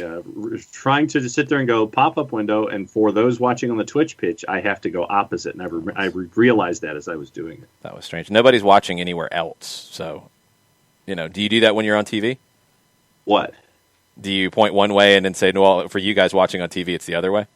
No, I just go ahead and do it. Yeah, maybe that's a good idea going forward. Just saying. Because Mazzano gave you a 2 because of it. You broke the fourth wall. You're doing decent up till then, 2. Man. 7.2. Wow. 9. 5. Sorry, John, it's a mess. 3.45. Que quilombo. -2 for having to think about what kind of questions or +2 for the hand gestures. -1 for a mumble. Pretty good. 7.5. 5. You mumbled a little bit. 5. You did not inspire confidence. 7.375. Pretty good. Jason Nix with the score of the beast. Yes. Right on. Yes. It kind of felt like that at times. Abby is explaining to you, we know which direction is which. Just go to your right. I will do that. Man. Bang. Absurdity. Okay. We got a lot of different things to talk about. A lot of different thoughts on the TV side. A lot of people like some people that are on TV calling games and in studios doing things, and some people don't like those same people. We all have our preferences. We all have our taste and what we like. So keep debating that on the Twitch pitch. Pacine with a good point about ESPN chasing the Premier League. No conflicts with MLS times. You can still feature both. You can easily do some double headers as well. Those Sunday games, you can do a 10 o'clock, or no, you could do the 11:30 Premier League game, and you could do a 2 o'clock ESPN game and be for MLS and to be really good. You know, you could do a wraparound thing with that, with Premier League game, the big 11:30 game on the Sunday. You got a post-game show that turns into a pre-game show, and then you have a big MLS game kicking off at 2 o'clock. That would be huge. Throw that on ABC, and that would be even bigger. Let's do it. Let's do this. I like the idea. Okay. We got a bunch of other things on the board today. There's a lot of things to get into. Mentioned on this board back here, David Alaba, who we've talked about for what seems like about 3 years that he's leaving Bayern Munich. He came out and spoke to the media today to say, I'm leaving Bayern Munich at the end of the season. Thanks, Dave. We had no idea.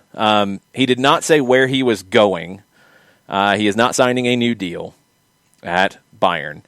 Real Madrid is the one that everybody has thought he's going to. There have been reports out of Spain saying he is going to Real Madrid. However, let's talk about the numbers for a minute. According to AS in Spain, Real Madrid is ready to give him 11 million euro per year after tax. All right. Alaba wants a 5-year deal.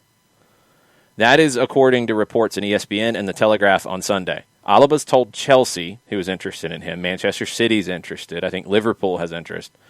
He wants a 5-year deal. He's 28 right now. That would be 11 million a year, 11 million euro after tax per year, 22 million gross. Real Madrid would be committing to 110 million euro salary outlay. And at the end of it, he's 34. Yeah. A 5-year deal for him does not feel like a good idea if you're one of these clubs. Somebody's going to do it. Yeah. Because I think it's what it's going to take. If you're Chelsea or you're Manchester City or you're Liverpool or you're Manchester United or you're whoever else, if Real Madrid's going to do it, have at it. I wouldn't sign him to a 5-year deal for that much money. Not in this environment. First, taking this economic environment and putting it to the side for a second. A 28-year-old who would be 34 at the end of his deal, wanting a 5-year deal, no. And then adding the current economic environment into it, that's 2 no's for me when it comes to David Alaba. It's tough because he's a great player. And look, Real Madrid's going to need somebody because, by all accounts, Sergio Ramos ain't coming back. They can't get a deal done with him, and I think it's gotten too frosty. That can always change, but it doesn't look good for that. They've got other guys they can look at. I think they're looking at some guys in Portugal right now, but Real Madrid is Real Madrid. They're not looking for a young and up-and-coming center back to replace Sergio Ramos over the next couple of years. They want somebody who can walk in right now and be that guy. David Alaba could be that guy. That's a lot of money. And the good question from Sam Williamson is, how can they afford Alaba and Kylian Mbappe? Yeah. Because they've talked about wanting him. It's tough. I agree with Walchara. He's a hell of a player. You want to win now? He's a guy you want. But are you going to be able to win in 5 years where you're still paying him $22 million? That's the part that's hard, and that's what's gotten some of these teams into situations. And I think clubs are a little more reluctant on those things. So I don't know where this goes. He made the little comment about not speaking great Spanish, but knowing enough on the field. I mean, Real Madrid's been the favorite in this race for a long time. Yeah. I'd be surprised if he goes somewhere else, but I'd also be a little surprised if he gets 5 years and 22 million gross, 11 million euro after tax. I'd be a little surprised if he gets the full amount. Yeah. Yeah. If someone gives him a 2 or a 3, maybe a little more money on the average or something like that, that I could see. But 5 for what they're looking at, not in this environment, and not with someone who'd be 34 at the end of the deal. Although, to your point, I think somebody's still going to do it, though. I wouldn't give him 5 for that amount. If I gave him that amount for 3, okay. Yeah. If I gave him 5 years and less money, okay. But I can't have those two things be as high as they are because Kylian Mbappe, and according to Sport in Spain, Mbappe has told PSG he intends to see out the remainder of his deal, which ends in the summer of 22. He's not going to sign a new deal right now. That means PSG, if they're going to make a move, they got to do it this summer. Yeah. And that changes the paradigm a little bit. It's been fairly clear in Paris that they're going to go after Lionel Messi. It's also been pretty clear that if it comes down to Neymar or Mbappe, they're going to keep Neymar. I would disagree with. I would go the other way. But they've already made that decision. So they've got to sell him this summer. There's only a few places Mbappe could actually go. And I think it's Manchester City. Liverpool has allegedly kind of gotten into this mix, which would be very interesting. I think Manchester United could. I think Chelsea could. I think your big English clubs that are those teams that are linked to everybody could all be in for Mbappe. And I think Real Madrid could. I think that's about it. I don't know if Real Madrid could be in for Alaba and Mbappe. Now, remember, they don't have to pay a transfer fee on Alaba. That's great. You got to commit the salary outlay, but no transfer fee. Mbappe, you would have to pay a transfer fee if you do it here, unless you pull the classic Juventus move, and it's like, hey, see out your contract, and then we'll sign you on a free. I think PSG's got to sell Mbappe this summer somewhere. Yeah. They can't afford to wait it out. Wildchar, I agree. If Liverpool doesn't go to Champions League, and the window's not open right now, so understand that. If Liverpool doesn't make Champions League, I don't think he goes there unless they overpay. He could go somewhere where Messi doesn't. You know, if Manchester City doesn't get Lionel Messi and he goes to PSG, Manchester City might be willing to throw some cash to get Mbappe as a replacement. Mm-hmm. So that could be very interesting. That's going to be a fascinating one this summer. I just don't think PSG can afford to let him walk. And if he's not going to sign a new deal this summer, I think they got to make a move.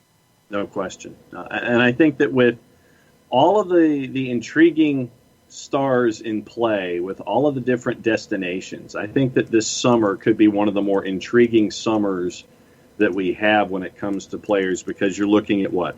Messi, Mbappe, Alaba, Salah, Liverpool, the big four in the Premier League, PSG, Real Madrid, Barcelona. So you have all of the big players in the team sense, with evolving rosters with other of the larger names. I mean, this could be one of the wilder summers that we've seen, just with the big names that could be out there. Well, the clubs are all the same. I mean, they're always the big ones anyway. That's not the issue. It's the fact that you've got so many people out of contract. That's where it gets weird, because that's not typical. You know, Messi's available on a free. Alaba's available on a free, but I think he'll announce where he's going before that. Sergio Aguero is available on a free, and the reports are that if Messi stays in Barcelona, that Aguero might join him. You've got a number of players available on a free. Then you've got the Mbappes, who would be going into the last year of their deal. Then you've got Mo Salah, who, and whatever happens with that. You've got Sergio Ramos available on a free. Like, you've got a bunch of free guys. You've got some big names that are potentially going to be available for sale. And you've got all the usual suspects involved, but in different situations than they typically would be. Barcelona can't afford to spend any money, any real money, but they're going to be looking at some of these guys that are available on a free.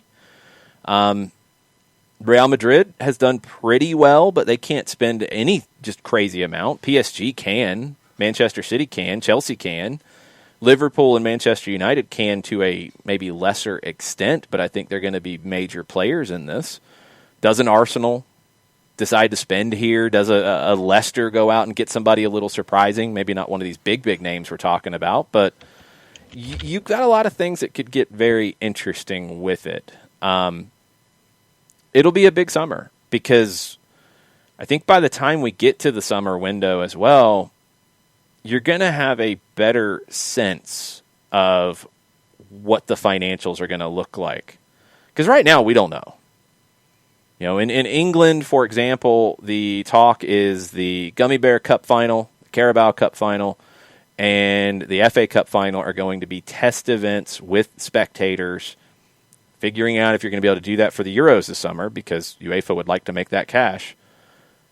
If those go well, if everything goes well this summer, if the vaccine stuff continues to roll out well across the world, next season in Europe could be normal from day one. It might not be, and they'll know by the summer. Like, you'll know by the time you get to the summer what the start of your season is going to look like. You could see some clubs who are in a situation with, okay, we're not in a good financial situation right now. We might have to sell, but we know that game day revenue starts rolling in August.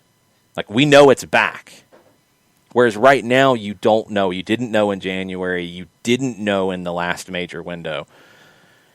That's gonna be weird because you might see some. We're talking about clubs who can or maybe can't spend. You're going to see some additions to that potentially. You could see some subtractions with clubs who really get another year of these books and look at it and say, "Oh, we got to sell, and we got to sell fast. We can't buy anybody." So I don't know. It'll be a weird summer with all of that. But these test events, getting people back in the stands, that's the key to everything in the summer window for me. Yeah. Breaking news sounder, please. Okay.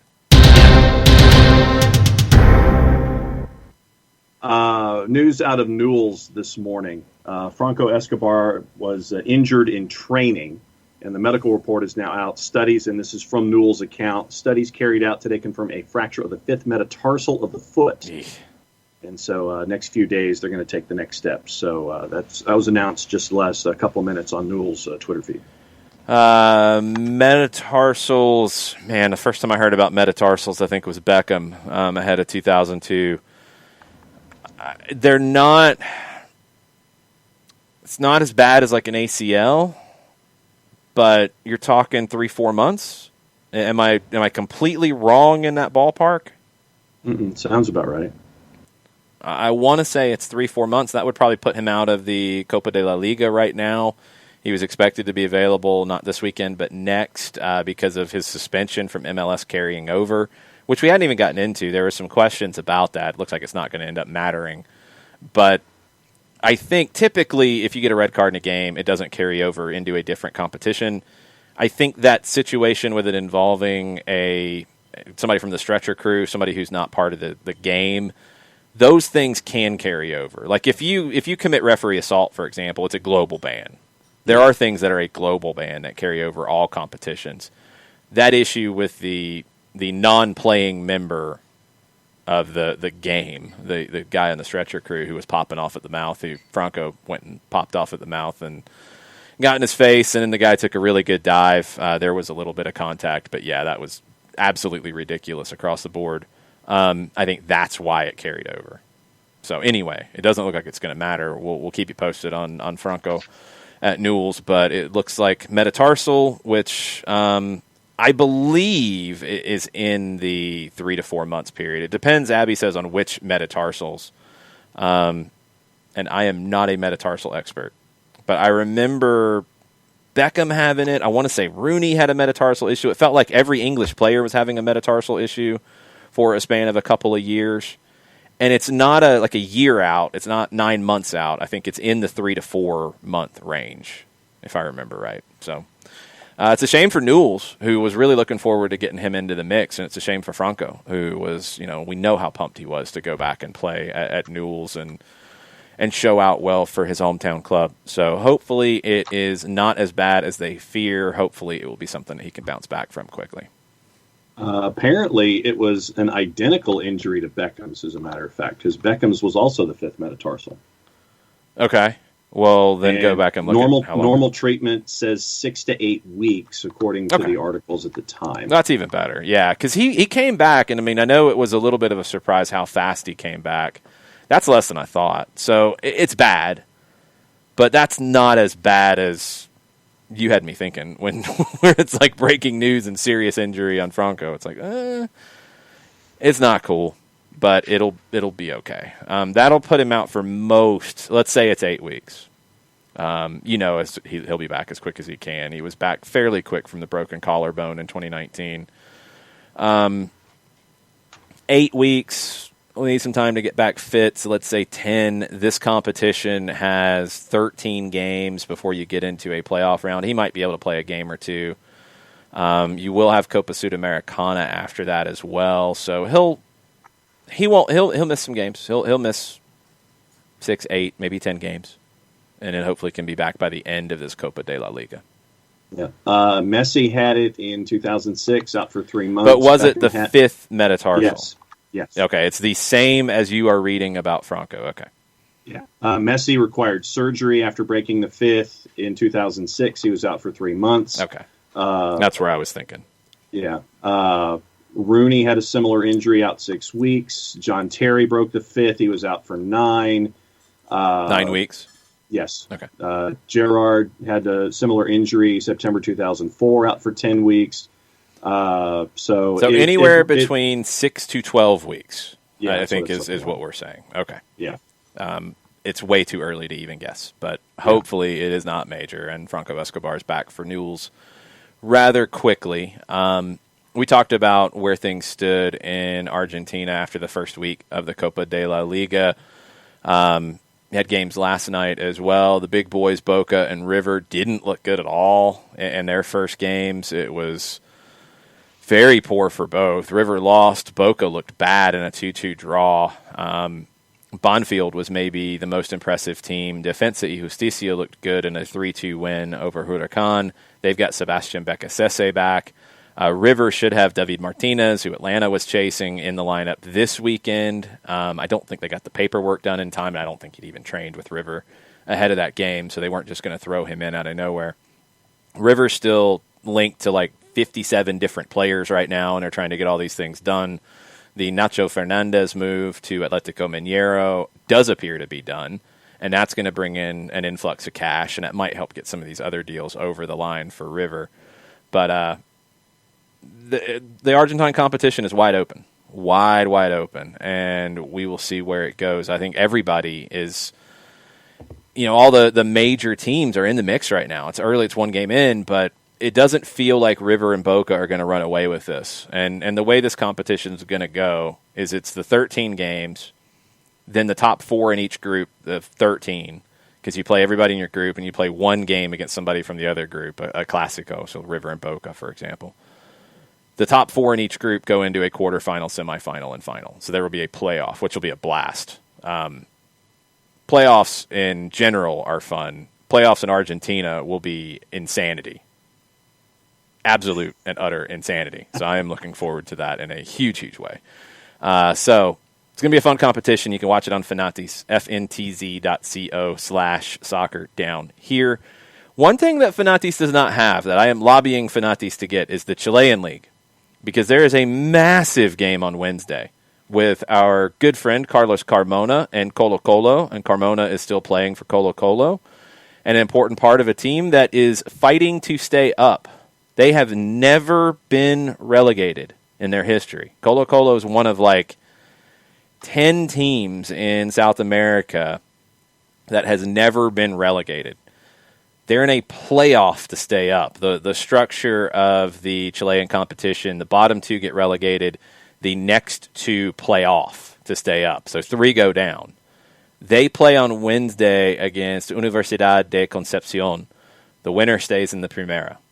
Loser goes down. Colo-Colo has never gone down, but it's looked bad for them lately. This is a year like no other. They were in the South American competitions in 2020. They looked really bad there. It hasn't gotten any better.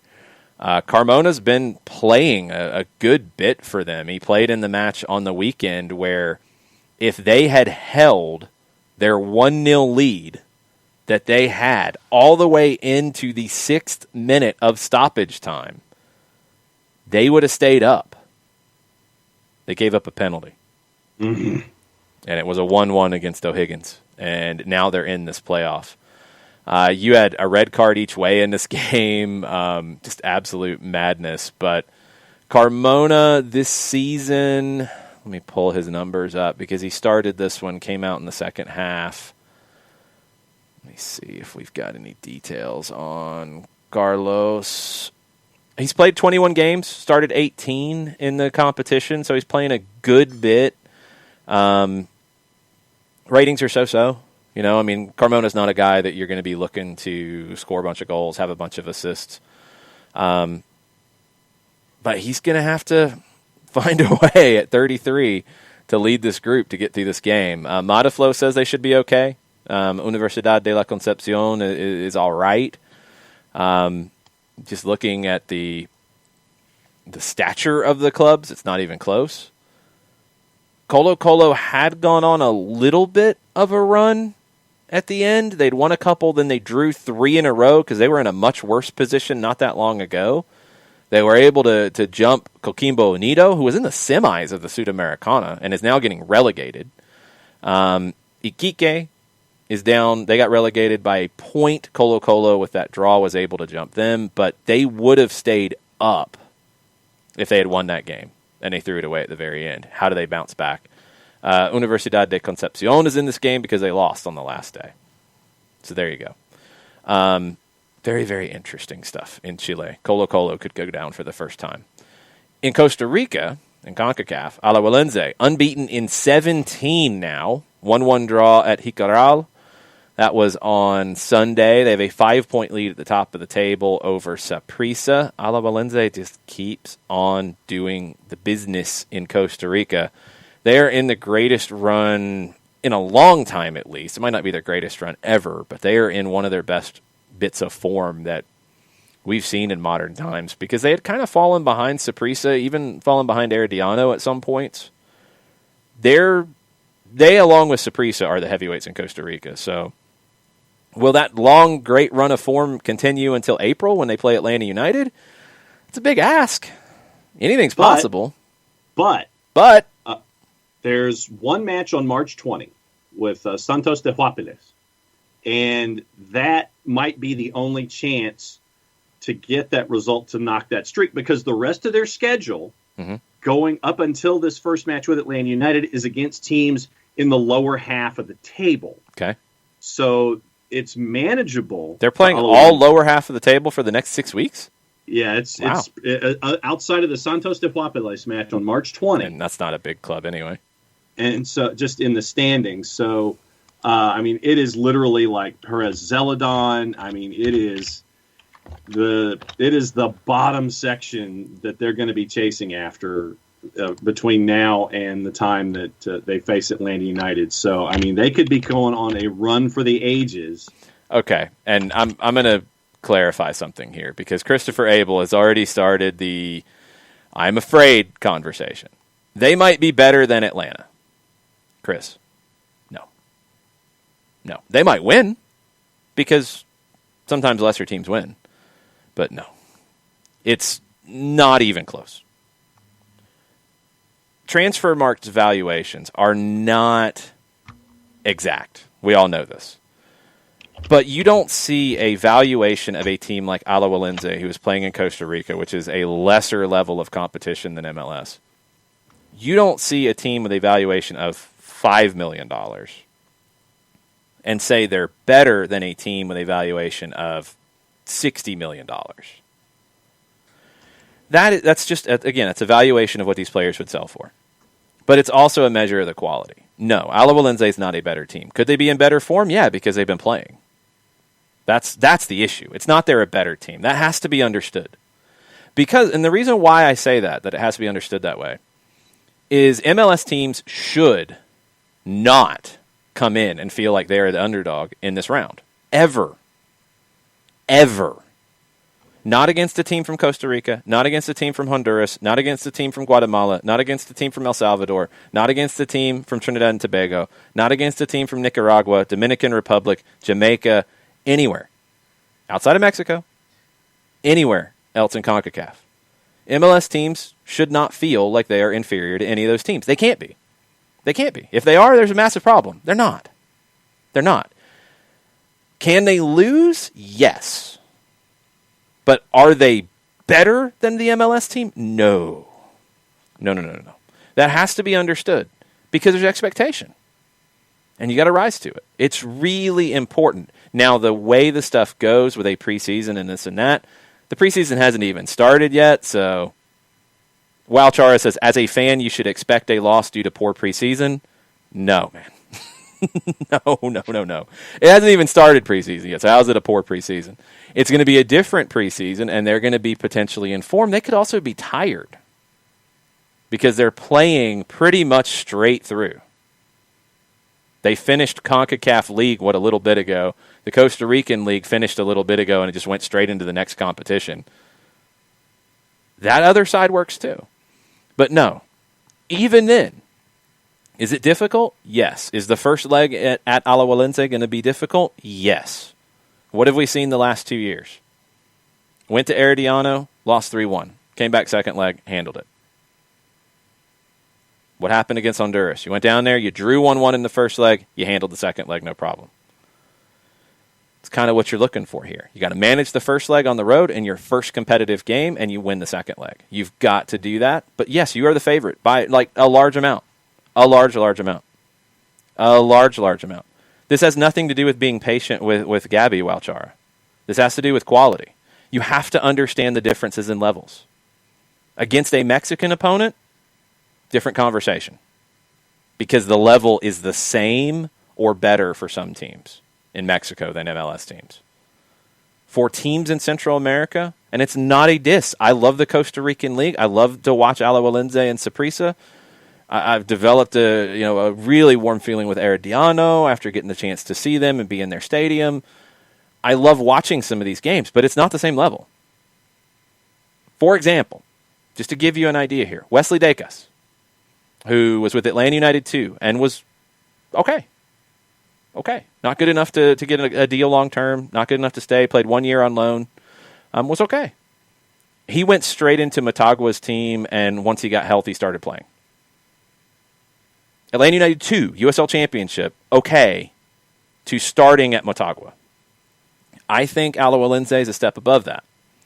This is the toughest opponent of the three. But there's a difference between saying this is a toughest opponent and saying they should win and Atlanta should lose.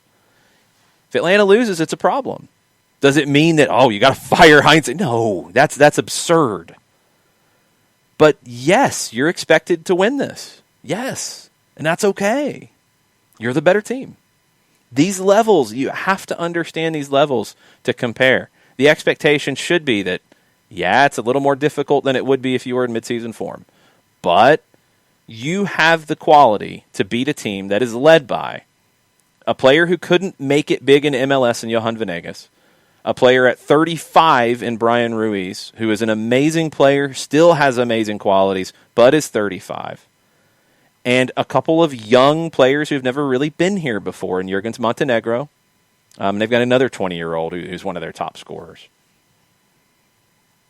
You compare what Atlanta United can have. Joseph Martinez, Ezequiel Barco, Jurgen Damm. What all those guys have done. You got a Copa Sudamericana title. You've got Mexican League titles with Damm. You've got what Joseph has done here. You add Santiago Sosa, who's been part of River Plate. You've got a ton of quality here that is different. You have to understand that level. That's all. So don't start narratives that aren't accurate yet. Alajuelense will never be favored in this against Atlanta. Will they make it difficult for Atlanta? 100%. Even if they continue this run and they're on 25 unbeaten by the time they get to the series with Atlanta. Will they make it difficult? Yes, that first leg, they're going to need to take as much advantage of that as possible. Atlanta's going to have to be smart. In the second leg, they're going to have to take care of business and move on because they should. And if they don't, that's going to be a big upset and a very big disappointment. But yeah, it could be if that one match with Santos de Papeles, who's currently third in the table. There's 8 matches between now and the first leg with Atlanta United. Everyone that they're playing short of Santos, 6th or lower, Guadalupe, San Carlos, Herediano, Sporting, Cartagenas, Perez Zeledon, Limon, all bottom half of the table. So in theory, they could be at 25 by the time that they get to Atlanta United. Yeah, I just pulled that number out. I actually did the math pretty good in my head as a guess. Yeah. It can happen, and they still won't be favored against Atlanta. Will it be a series to watch? Absolutely. Just like Club America and Olympia is a series to watch, because upsets can happen for sure. But no, it's a difference between a potential upset and a team being favored, and they should beat Atlanta, and they're better than Atlanta and stuff like that. No, they're not. It's just not the same level. That's a big difference. What else we have on Twitter? Because I don't think we have cleaned up all the Twitters. I know Tafka had a thought-provoking question. Yeah, and that's the only thing that is currently on the Twitters. It is from Tafka, multi-part, so we'll go through it. How would you describe the parity gap in MLS using each of the European League tables? For example, in my opinion, the gap between top and bottom MLS clubs is the same disparity that normally, in quotation marks, exists between Manchester City and West Ham and Everton. He sees it as a 2-point gap on a 10 scale, where, say, Manchester City is a 9.5, West Ham is a 7.5, Sheffield's a 5. And he has, by comparison, Crew, Seattle, LAFC, non-2020 Atlanta United would be a 6.5, FC Cincinnati a 4.5. The scale is really hard to follow, and I disagree with kind of how it's structured to begin with. But let me try to make sense of this. If you think that the gap, and I'm going to try to simplify it a little bit, Tafka, and hopefully I don't wreck your thought here. If the best team in the league or the best group of teams is a 10, if we're going to do a 10-point scale, put them as a 10 because they're the best, so they're a 10. And roughly, then, see, this is where it gets hard comparing, and then you're trying to say, okay, if they're a 10, they're the best in the world, because we have to have somebody as the 10, and we'll put Manchester City there right now if we're going to compare just straight up Premier League to MLS. Okay. And you're going to say Sheffield is a 5, so a 5-point difference. And if we're comparing like for like, then no, I'm going to put last year's Cincinnati less than Sheffield. But I'm not going to put last year's Columbus as high as Manchester City, obviously. I think it's tighter. I don't know if it's that much tighter. I don't think it's as tight as you have it in terms of, like, basically everything's a crapshoot with a 2-point difference in this scale. If the Premier League's a 5-point scale between top and bottom, maybe, but that doesn't even make sense. Like, I think it's because it's just a 2-point difference. Like, basically they're all the same. And I don't think that's the case. I think in MLS you're starting to see where if Cincinnati is playing Columbus, Columbus should be favored, just like we talked about with Atlanta and Alajuelense. You know, if you put Alajuelense into MLS, for example, and you compare it, and we're going to go by those valuations just to try to compare players from different leagues because, you know, it's hard to do because they're not playing in it. And this is not talking about structure, and this is not saying that, well, if you didn't have a salary cap or this or that. It's not getting into any of that. It's just saying like for like, if you put this team in there, how would they compare? So Alajuelense's roster is valued at like $5 million or so. In MLS, the variation you get goes all the way down to Real Salt Lake right now, as their roster currently is constructed, at 17 plus million. That's the bottom. And that's a decent bit more than Alajuelense. Okay. 17 is still more than their 5, and you're comparing it up to Atlanta, who is second at 62 million with the roster. LAFC is at 74. LAFC is a little top-heavy with that because of Rossi and because of Brian Rodriguez. But anyway, they're at 74. Miami's at 60, which feels crazy because I feel like they've got Higuain and they're overvaluing some of these guys who are not worth that much money at this point. Toronto's next at 44. Then you get into more of a 44, 40, 39, 36, 36, 36, 33, 33, 32, 32. You're getting into like the meat of it with MLS there. You've got the outliers with the big ones. I think Miami's overblown. Atlanta and LAFC in terms of straight valuation. Quality, Columbus is really, really good. They're not valued as high, but they're really, really good in this league. But there's a bigger gap to me than your scale, Tofka, down to an RSL, down to a Cincinnati, whose number has dramatically changed with Brenner coming in, obviously, in terms of valuation. Will it show on the field? We'll have to wait and see. I think your worst teams in MLS right now, as currently constructed, RSL, although they're linked with a midfielder from Corinthians in Brazil that might help them a little bit. Vancouver until they show differently. Houston until they show differently. Cincinnati has to show it, although I think they made the right move with Brenner. DC will need a little bit of time. It feels like there's a bigger gap with those teams up to last year's Philly, Toronto when they're at their best, Columbus, how they finished, a normal Atlanta season, a normal LAFC season. It feels like a bigger gap. I think maybe the MLS gap is a little bit like Tofka said originally. It's maybe like it is between 1 and 10 in the Premier League. Like 1 and 10, 1 and 11, mid-table, which you see mid-table teams occasionally beat the top teams.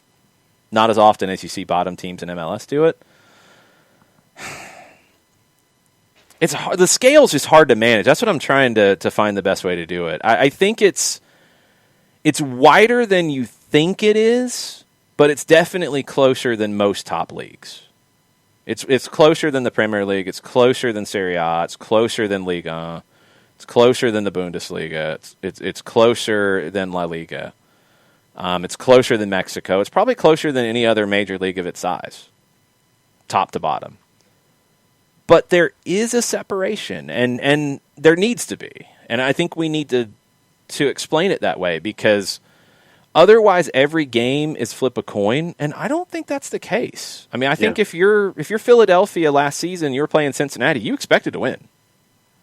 If you were Kansas City last season playing, Real Salt Lake, I think you expected to win. There's parity, and I think it's a good thing, but I don't know if it's quite that tight, Tofka. I don't know. I need to figure out the way to do the scale a little bit better, and maybe I can make more sense of it. Yeah, he said, so you'd suggest maybe a 3-point parity gap in MLS, he'd buy that. Yeah, maybe more like that if we're trying to put it on that scale. Yeah, I think it's a little wider than you have, because that feels like a total crapshoot where anybody can beat anybody. And I don't think that bears out anymore. I don't. I think it's a little bit wider than that. I think this year it could get wider. Now, who's going to be at the bottom is a question. Like Cincinnati shouldn't if they get a goal scorer like Brenner, but will they? Will Miami be better? They got work to do. I don't know. DC could be all over the place. They're bringing in a manager whose team in Belgium was literally all over the place. Beerschot is the first team, we talked about it last night on Soccer Over There, the first team in the 10 major European leagues to get to 100 goals in their games, scored and conceded. And we talk about Bielsa and Leeds being a team like that, potentially Atlanta and Gabriel Heinze being a team like that, although Heinze's teams have been very good defensively. Beerschot, not very good defensively. They've been competitive because they've scored a bunch of goals, but it's been wide open. I think 48 goals scored and 52 conceded. Just nuts. They went through a run of games where they had a 5-5 draw, they had a 6-3 win, they had a 5-2 loss. I mean, it's just all over the map. So DC could be wild. DC could be really weird. RSL, I just don't know this year with the ownership situation. Vancouver, I'm not necessarily trusting. Galaxy have work to do. Houston have work to do. I think it'll separate more to at least 3-point gap, maybe more, maybe 3.5, maybe 4. Maybe that'll take a little more time to get there. If the bottom teams take advantage, as Walchara says, of the U22 edition, if the bottom teams hit on a signing, they can close that gap. They can close it more. I think you have the ability to close the gap more in MLS than any other league in the world, because the top end of the league has a ceiling that they can hit with how much they can truly spend. The bottom can make that gap up with smart scouting, with the right signing, with the right player emerging, et cetera, et cetera. So they can tighten it not from the top struggling, but the bottom coming up is where it can tighten. Yeah, so Tafka says his basic point was simply to suggest that most every league has double the parity gap than MLS. You seem to agree. He wants to know, where do you think that number is on each of the major leagues? Again, the scale's a little bit hard just for me to envision, but in general, and we'll look at them really fast. So Premier League, just from a points difference, I mean, you're talking Manchester City at 53 with a game in hand, down to 11 with Sheffield United. I mean, I feel like in the Premier League, there's a big drop at 10.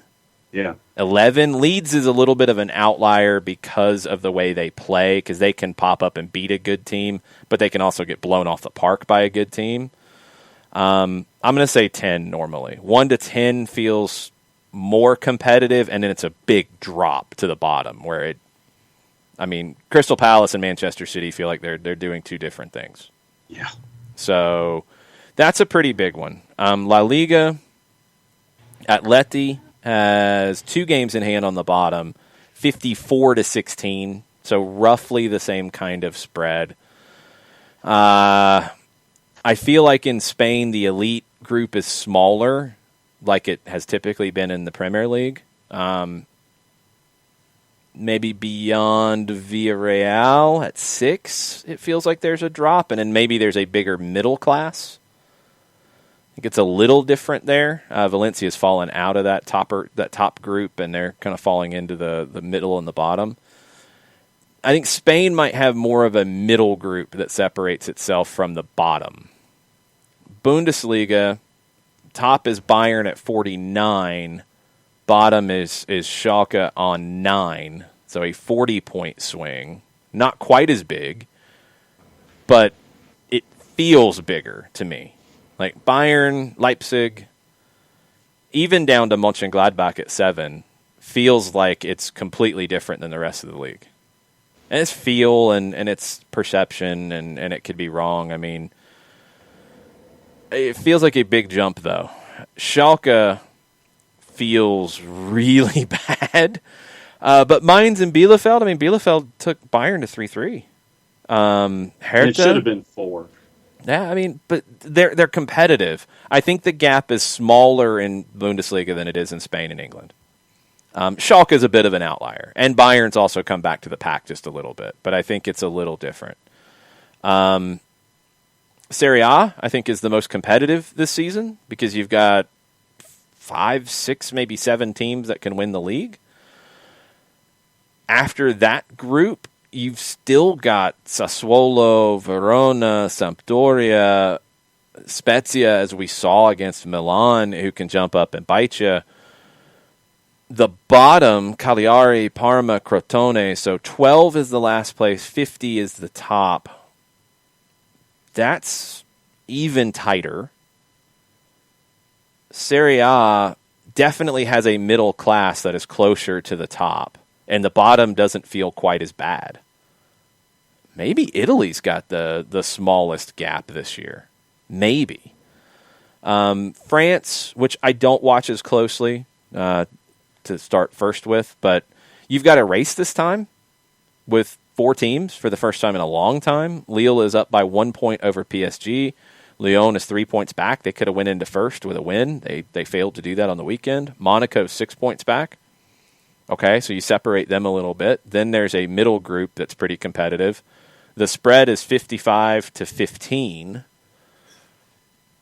But it feels like the bottom of Ligue 1 is further away from that top group. So I'll say Italy, then Germany this year, which is maybe not as typical.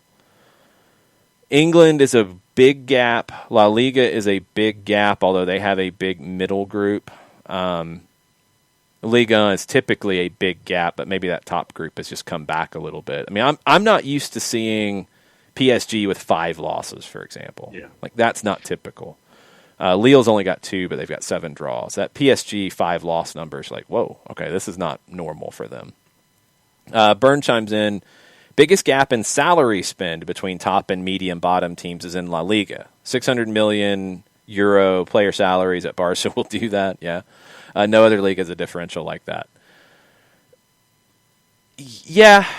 La Liga maybe is the biggest gap from total top to bottom. It could be a little skewed because of Barca and Real Madrid generally, how big they are. I think this year maybe is one of the first times that Serie A is more evenly spread.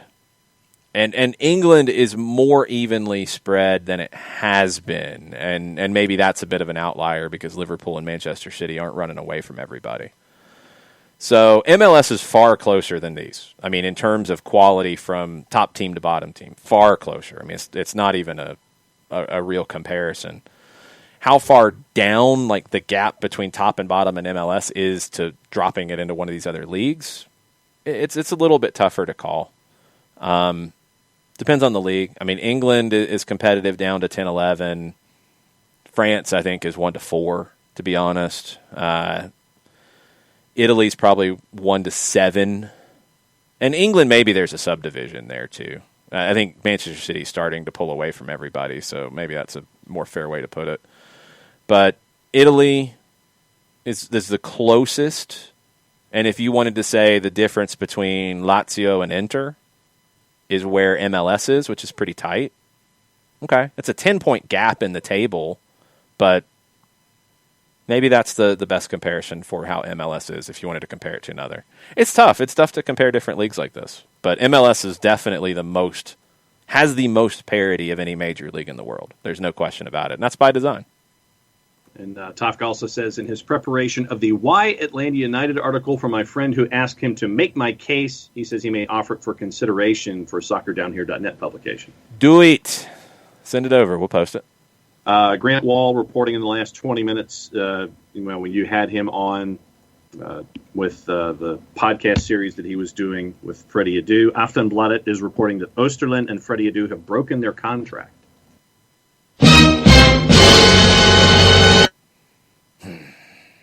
I don't know anymore. I don't know. I don't get it anymore. So that catches us up on the Twitters, I believe, sir. All right. We're going to finish with this as we get closer to MLS preseason getting underway. It's a little bit of a moving target as to how it's going to look, and MLS has kind of sort of made this a little clear. You've got a quarantine period coming in. You've basically go back to high school with the coaches can't be around until a certain date and that kind of nonsense.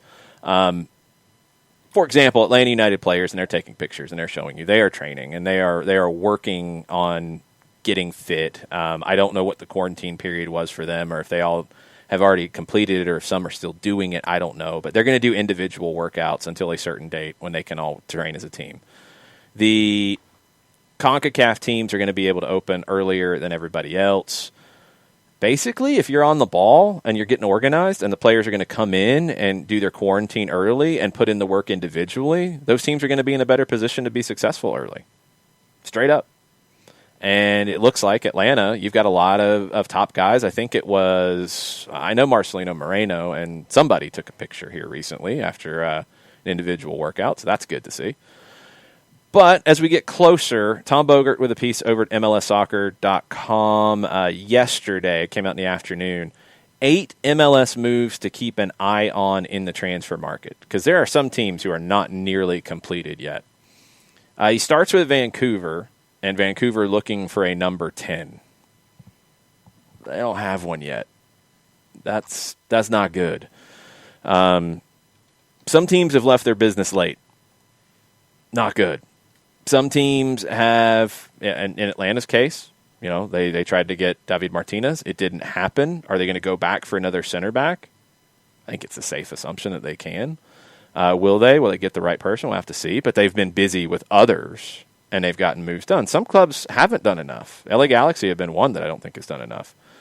Vancouver as a number 10, that's what they need? They don't have one. They just don't. And you've got a goal scorer in Lucas Cavallini. You've added David Caicedo from Colombia. A good addition. I think that's one that'll be a good one.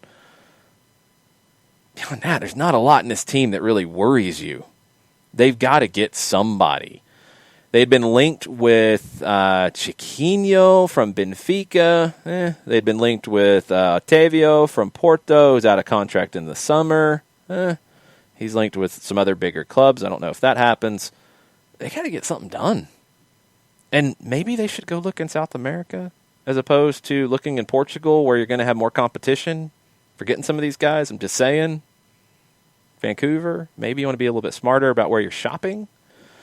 Philadelphia, and I kind of disagree with Tom on this one. He says Philadelphia signing, well, anybody. Okay, they've sold McKenzie. They've sold Brendan Aronson. I think Anthony Fontana is Brendan Aronson's replacement. He's already there. He's ready to go. I think Fontana is a great talent. Who's going to be the center back that replaces McKenzie? That's the one I don't necessarily know yet.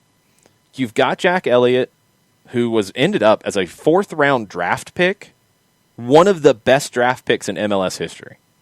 You've got Jack Elliott. You've got Jacob Glesnes. Okay, you got 2 center backs who can play in this league. Beyond that, you've got Brendan Craig, who's a homegrown, who hasn't played. And that's it, at center back. You got to go get somebody. They do need somebody. I don't know if they need a starter. They might have a center back in the academy who's ready to go. I don't know that. But they need somebody. They need more cover at center back. That's going to be the biggest issue there. I don't think it is critical, but you got to go get somebody who can come in and play. You need more cover. But Fontana for Aronson, I think, is straight up. I think that's just plug and play. New York City is on Tom Bogert's list. They got 2 designated player spots open. They've got allocation money to work with. They've finally gotten their left back to replace Matarrita. They're good in the central midfield. They've moved on from Alex Ring, but Sands, Parks, Morales, I like. They've got room to be better, but they don't have, outside of if you sell Castellanos, which has not happened yet, outside of a forward, and Eber, I don't know what his prognosis is coming back. I don't think he's going to be available at the beginning. You need a forward if you sell Castellanos, but what else do you need with those spots? Like, you've got a good team. You can get better potentially, but then you might have to sell somebody because they're not going to play. So I don't know what that looks like for NYC, but I do think it's a big year for Ronnie Dyla. Mm-hmm. I think if they start poorly, they could make a move because the expectations should be strong in New York City, even if they don't make any major moves. Tom says Christian Pavone back to the Galaxy. We've talked about that. I think it happens one way or another. I don't think he's available to start the season because of the ankle surgery that he's either had or is about to have. But I think he's there. He doesn't want to be at Boca. Boca will take, if it's $10 million for 60% of the pass, and that's what they get, they'll take that, and it'll happen. I'm surprised it hasn't at this point. It just feels like it's hanging over everybody's head. Austin FC is on Tom Bogert's list. Just finishing the roster build. It's pretty good so far. They could potentially use another winger unless they expect Cecilio Dominguez and Rodney Redis to be the business early on. They could potentially use another striker unless they expect Danny Houston to be that guy from day one. Maybe an 8, although they've got players they've got players who can play these roles. Pochettino can be a 10/8. Ring as a 6. I thought I had one other player on here that Tom did not have. I want to make sure. Yeah, they've got Ulises Segura, who is a competent midfielder in this league. I think he's fine. Daniel Pereira could be a surprise as a Generation Adidas one. He'll probably need just a little bit of time. They can get better, but they're pretty good. They've got some depth. They've got 4 center backs. You're going to play 2. They're probably going to play a 4-3-3. You've got good depth on the outside with Sweat, with Lima as your starters, with Jimenez who can play on either side. You've got 3 goalkeepers. I think Tarbell's going to be the guy. For them, if they're going to spend, and I don't know, they've got a 3rd designated player spot. It looks like they're going to wait till the summer. I think it's striker if you're going to do that. Yeah. I think you can get an 8 for decent money, that if you want to upgrade from Segura and give Pereira more time, you could get better there. You've got Redis and Gallagher, who I think are going to fight it out on the right wing. Mane is there too. He can play. Fagundes can slide outside. I think Austin's pretty good. And if they're going to wait on the big spin till the summer, I think that'll be a striker. They just got to find some goals in the short term. Tom says, new managers, new needs. DC, I mean, we got to see what they're going to do. I could easily see DC sign some more homegrowns and roll with a really young group. They've got some pieces that I don't think fit the way they're going to play either. Red Bulls, I don't think are going to do anything dramatic. I think they kind of are what they are. Parker's gone. Andres Reyes is in. They've added a few other young guys. Like, I think they kind of are what they are. I don't think they're going to make a big move. I don't think DC United's going to make a big move yet. Losada's going to want to see what he's got to work with and get the style in place first. Cincinnati and a number 10 is a big one. I don't know how strong the Pitti Martinez talk really, really was. I guess it's still possible. They'd have to get the number 1 spot in the allocation order from Austin to do it. Lucho Acosta, they're going to have to get his rights in the league from DC to do it. They need a number 10 badly, and they've been linked to enough that it feels like they will spend to get it done. I think they'll get one before the preseason is done. I think they'll have somebody along the lines of Acosta, Pitti. They didn't get Papu Gomez, obviously, but they were linked to that. They're going to get a number 10, and I think they'll spend to do it. So Cincinnati will be a team to watch. And then that brings up the question of Frankie Amaya. And I still think, going back to the Austin conversation, if you drop Amaya into that midfield with Pochettino and Ring, Austin gets dramatically better. If Cincinnati's going to go get a number 10, Amaya is surplus to requirements, you can move it on. Yeah, Ricky, I don't expect Pitti to go to Cincinnati either. I wondered if that was even really a valid conversation. But somebody along those lines I think Cincinnati will get. And I think they'll move Amaya, and they should, and get something for him. And Austin feels like a team that could really use a player like that. Austin gets dramatically better with that move. They could give up a good bit of allocation money that could help Cincinnati get whatever deal they need to get done. If they need to throw that money to DC to get Acosta's rights, do it.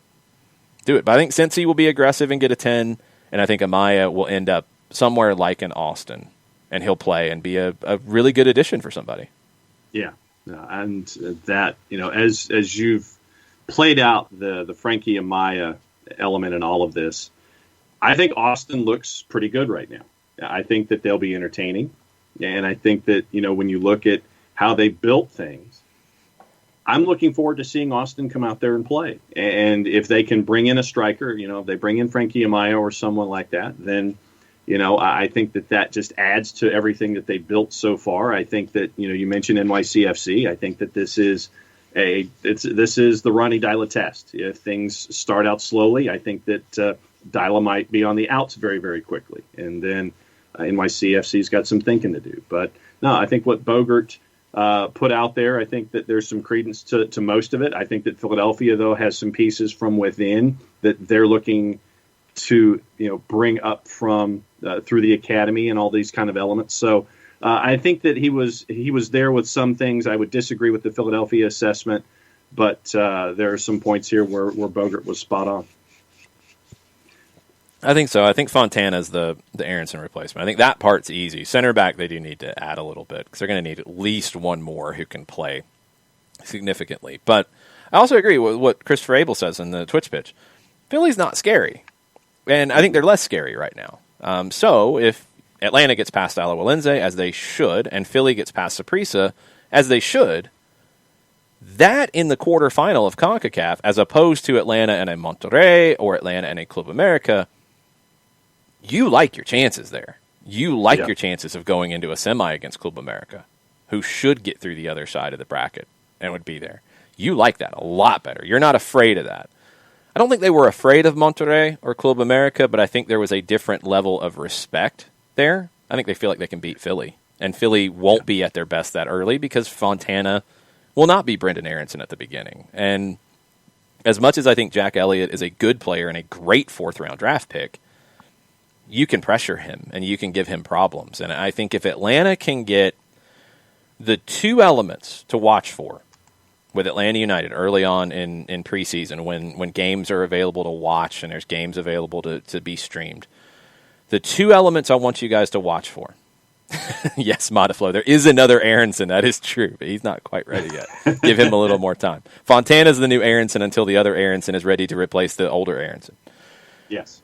The two things I want you to watch for with Atlanta United in the very beginning: how they build up out of the back because they want to do it clean, they want to do it crisp, they want to get away from pressure, they want to be able to do it in a proper way to take the team forward. And how they challenge when they lose possession. That's the biggest change. The developing out of the back, the building out of the back, the salida under pressure, they were doing that under Frank de Boer. They were doing it under Tata Martino. That's not new. You want to be better at it. You want to do it maybe some different ways. I think your goalkeeper is going to be a little more involved in that than we've typically seen. You want to see how Sosa gets into that role as well, dropping in between the center backs. That's not a huge deal. Immediately switching on in transition to defending high when you lose possession. That was what Stephen Glass was trying to implement on the fly when he took over, because Frank de Boer wanted the team to drop when they lost possession. Be secure, drop.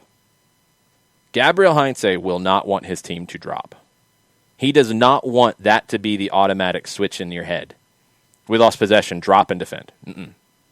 We lost possession, step higher. Be even more aggressive.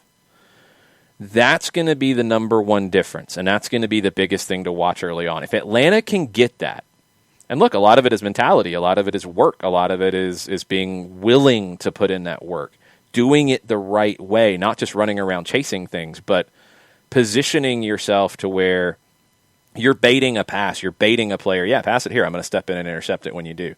You're cutting things off with your positioning. You've got to do that. If you do that right, and you do that quickly, you'll give Alajuelense a ton of problems because they're not used to playing at that pace. The Costa Rican League in general is a slower pace. They'll give Philly problems with that because Jack Elliott's not that kind of a center back. You put him under pressure, you're going to be able to hurt him at times. They're also getting used to a new combination back there. So, yeah, Martinez, I like Jose Martinez. He's not great technically. You want to put those guys under pressure. If Atlanta can get that early on, they're going to give teams some serious problems. But those are the two things. That's what you're going to judge Atlanta on very, very early. How they get out of the back, how they build out of the back. Do they do it well under pressure? Do they do it quickly? And how they immediately try to win the ball back. Because they've got to break that habit of dropping when they lose possession. It's got to immediately be, all right, we get even tighter. Like very, very, very basically. When you have the ball, Gabriel Heinze is going to want the team to open up. When you lose the ball, squeeze it. Get tight. High line, everybody get tight, make it difficult for the team to play.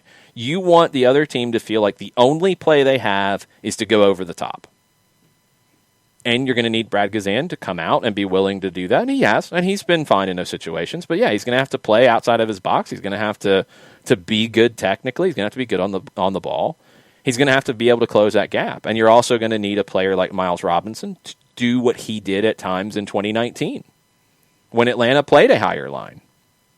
He's got to be the guy who can clean it up. And he can. And we know he's got that ability. And we know he's got that range. Those are the things to watch for early on. And those are the things that will be keys to Atlanta's success early on. I'm excited. I'm excited to see it. I can't wait to see this team play in this way. Can't wait till we get some games to talk about. We're getting close. We're getting closer.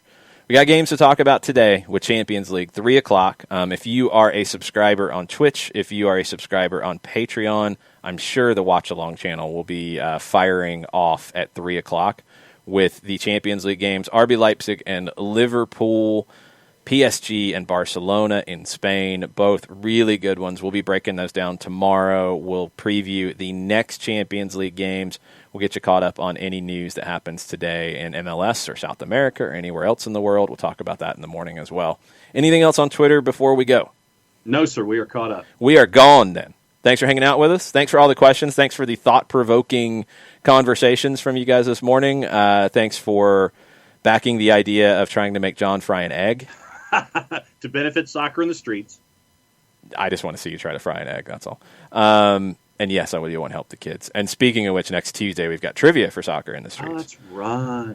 In a week, Jillian Sakovitz is working on her questions right now. She will be our guest quiz master next Tuesday. I'll have some questions for you as well. All you got to do is make a donation to Soccer in the Streets. It doesn't have to be a big one. Whatever you can afford. Spread the word about it. We're trying to raise some money for the kids and for their families, trying to get them meals, trying to get them soccer equipment, trying to keep engaged with the kids while it's hard to get things going. It's getting closer. It's getting closer, getting back to normal. We appreciate it. Thanks for your support. Thanks for being part of the SDH universe. We'll talk to y'all tomorrow. Mucho platio. Mucho platio.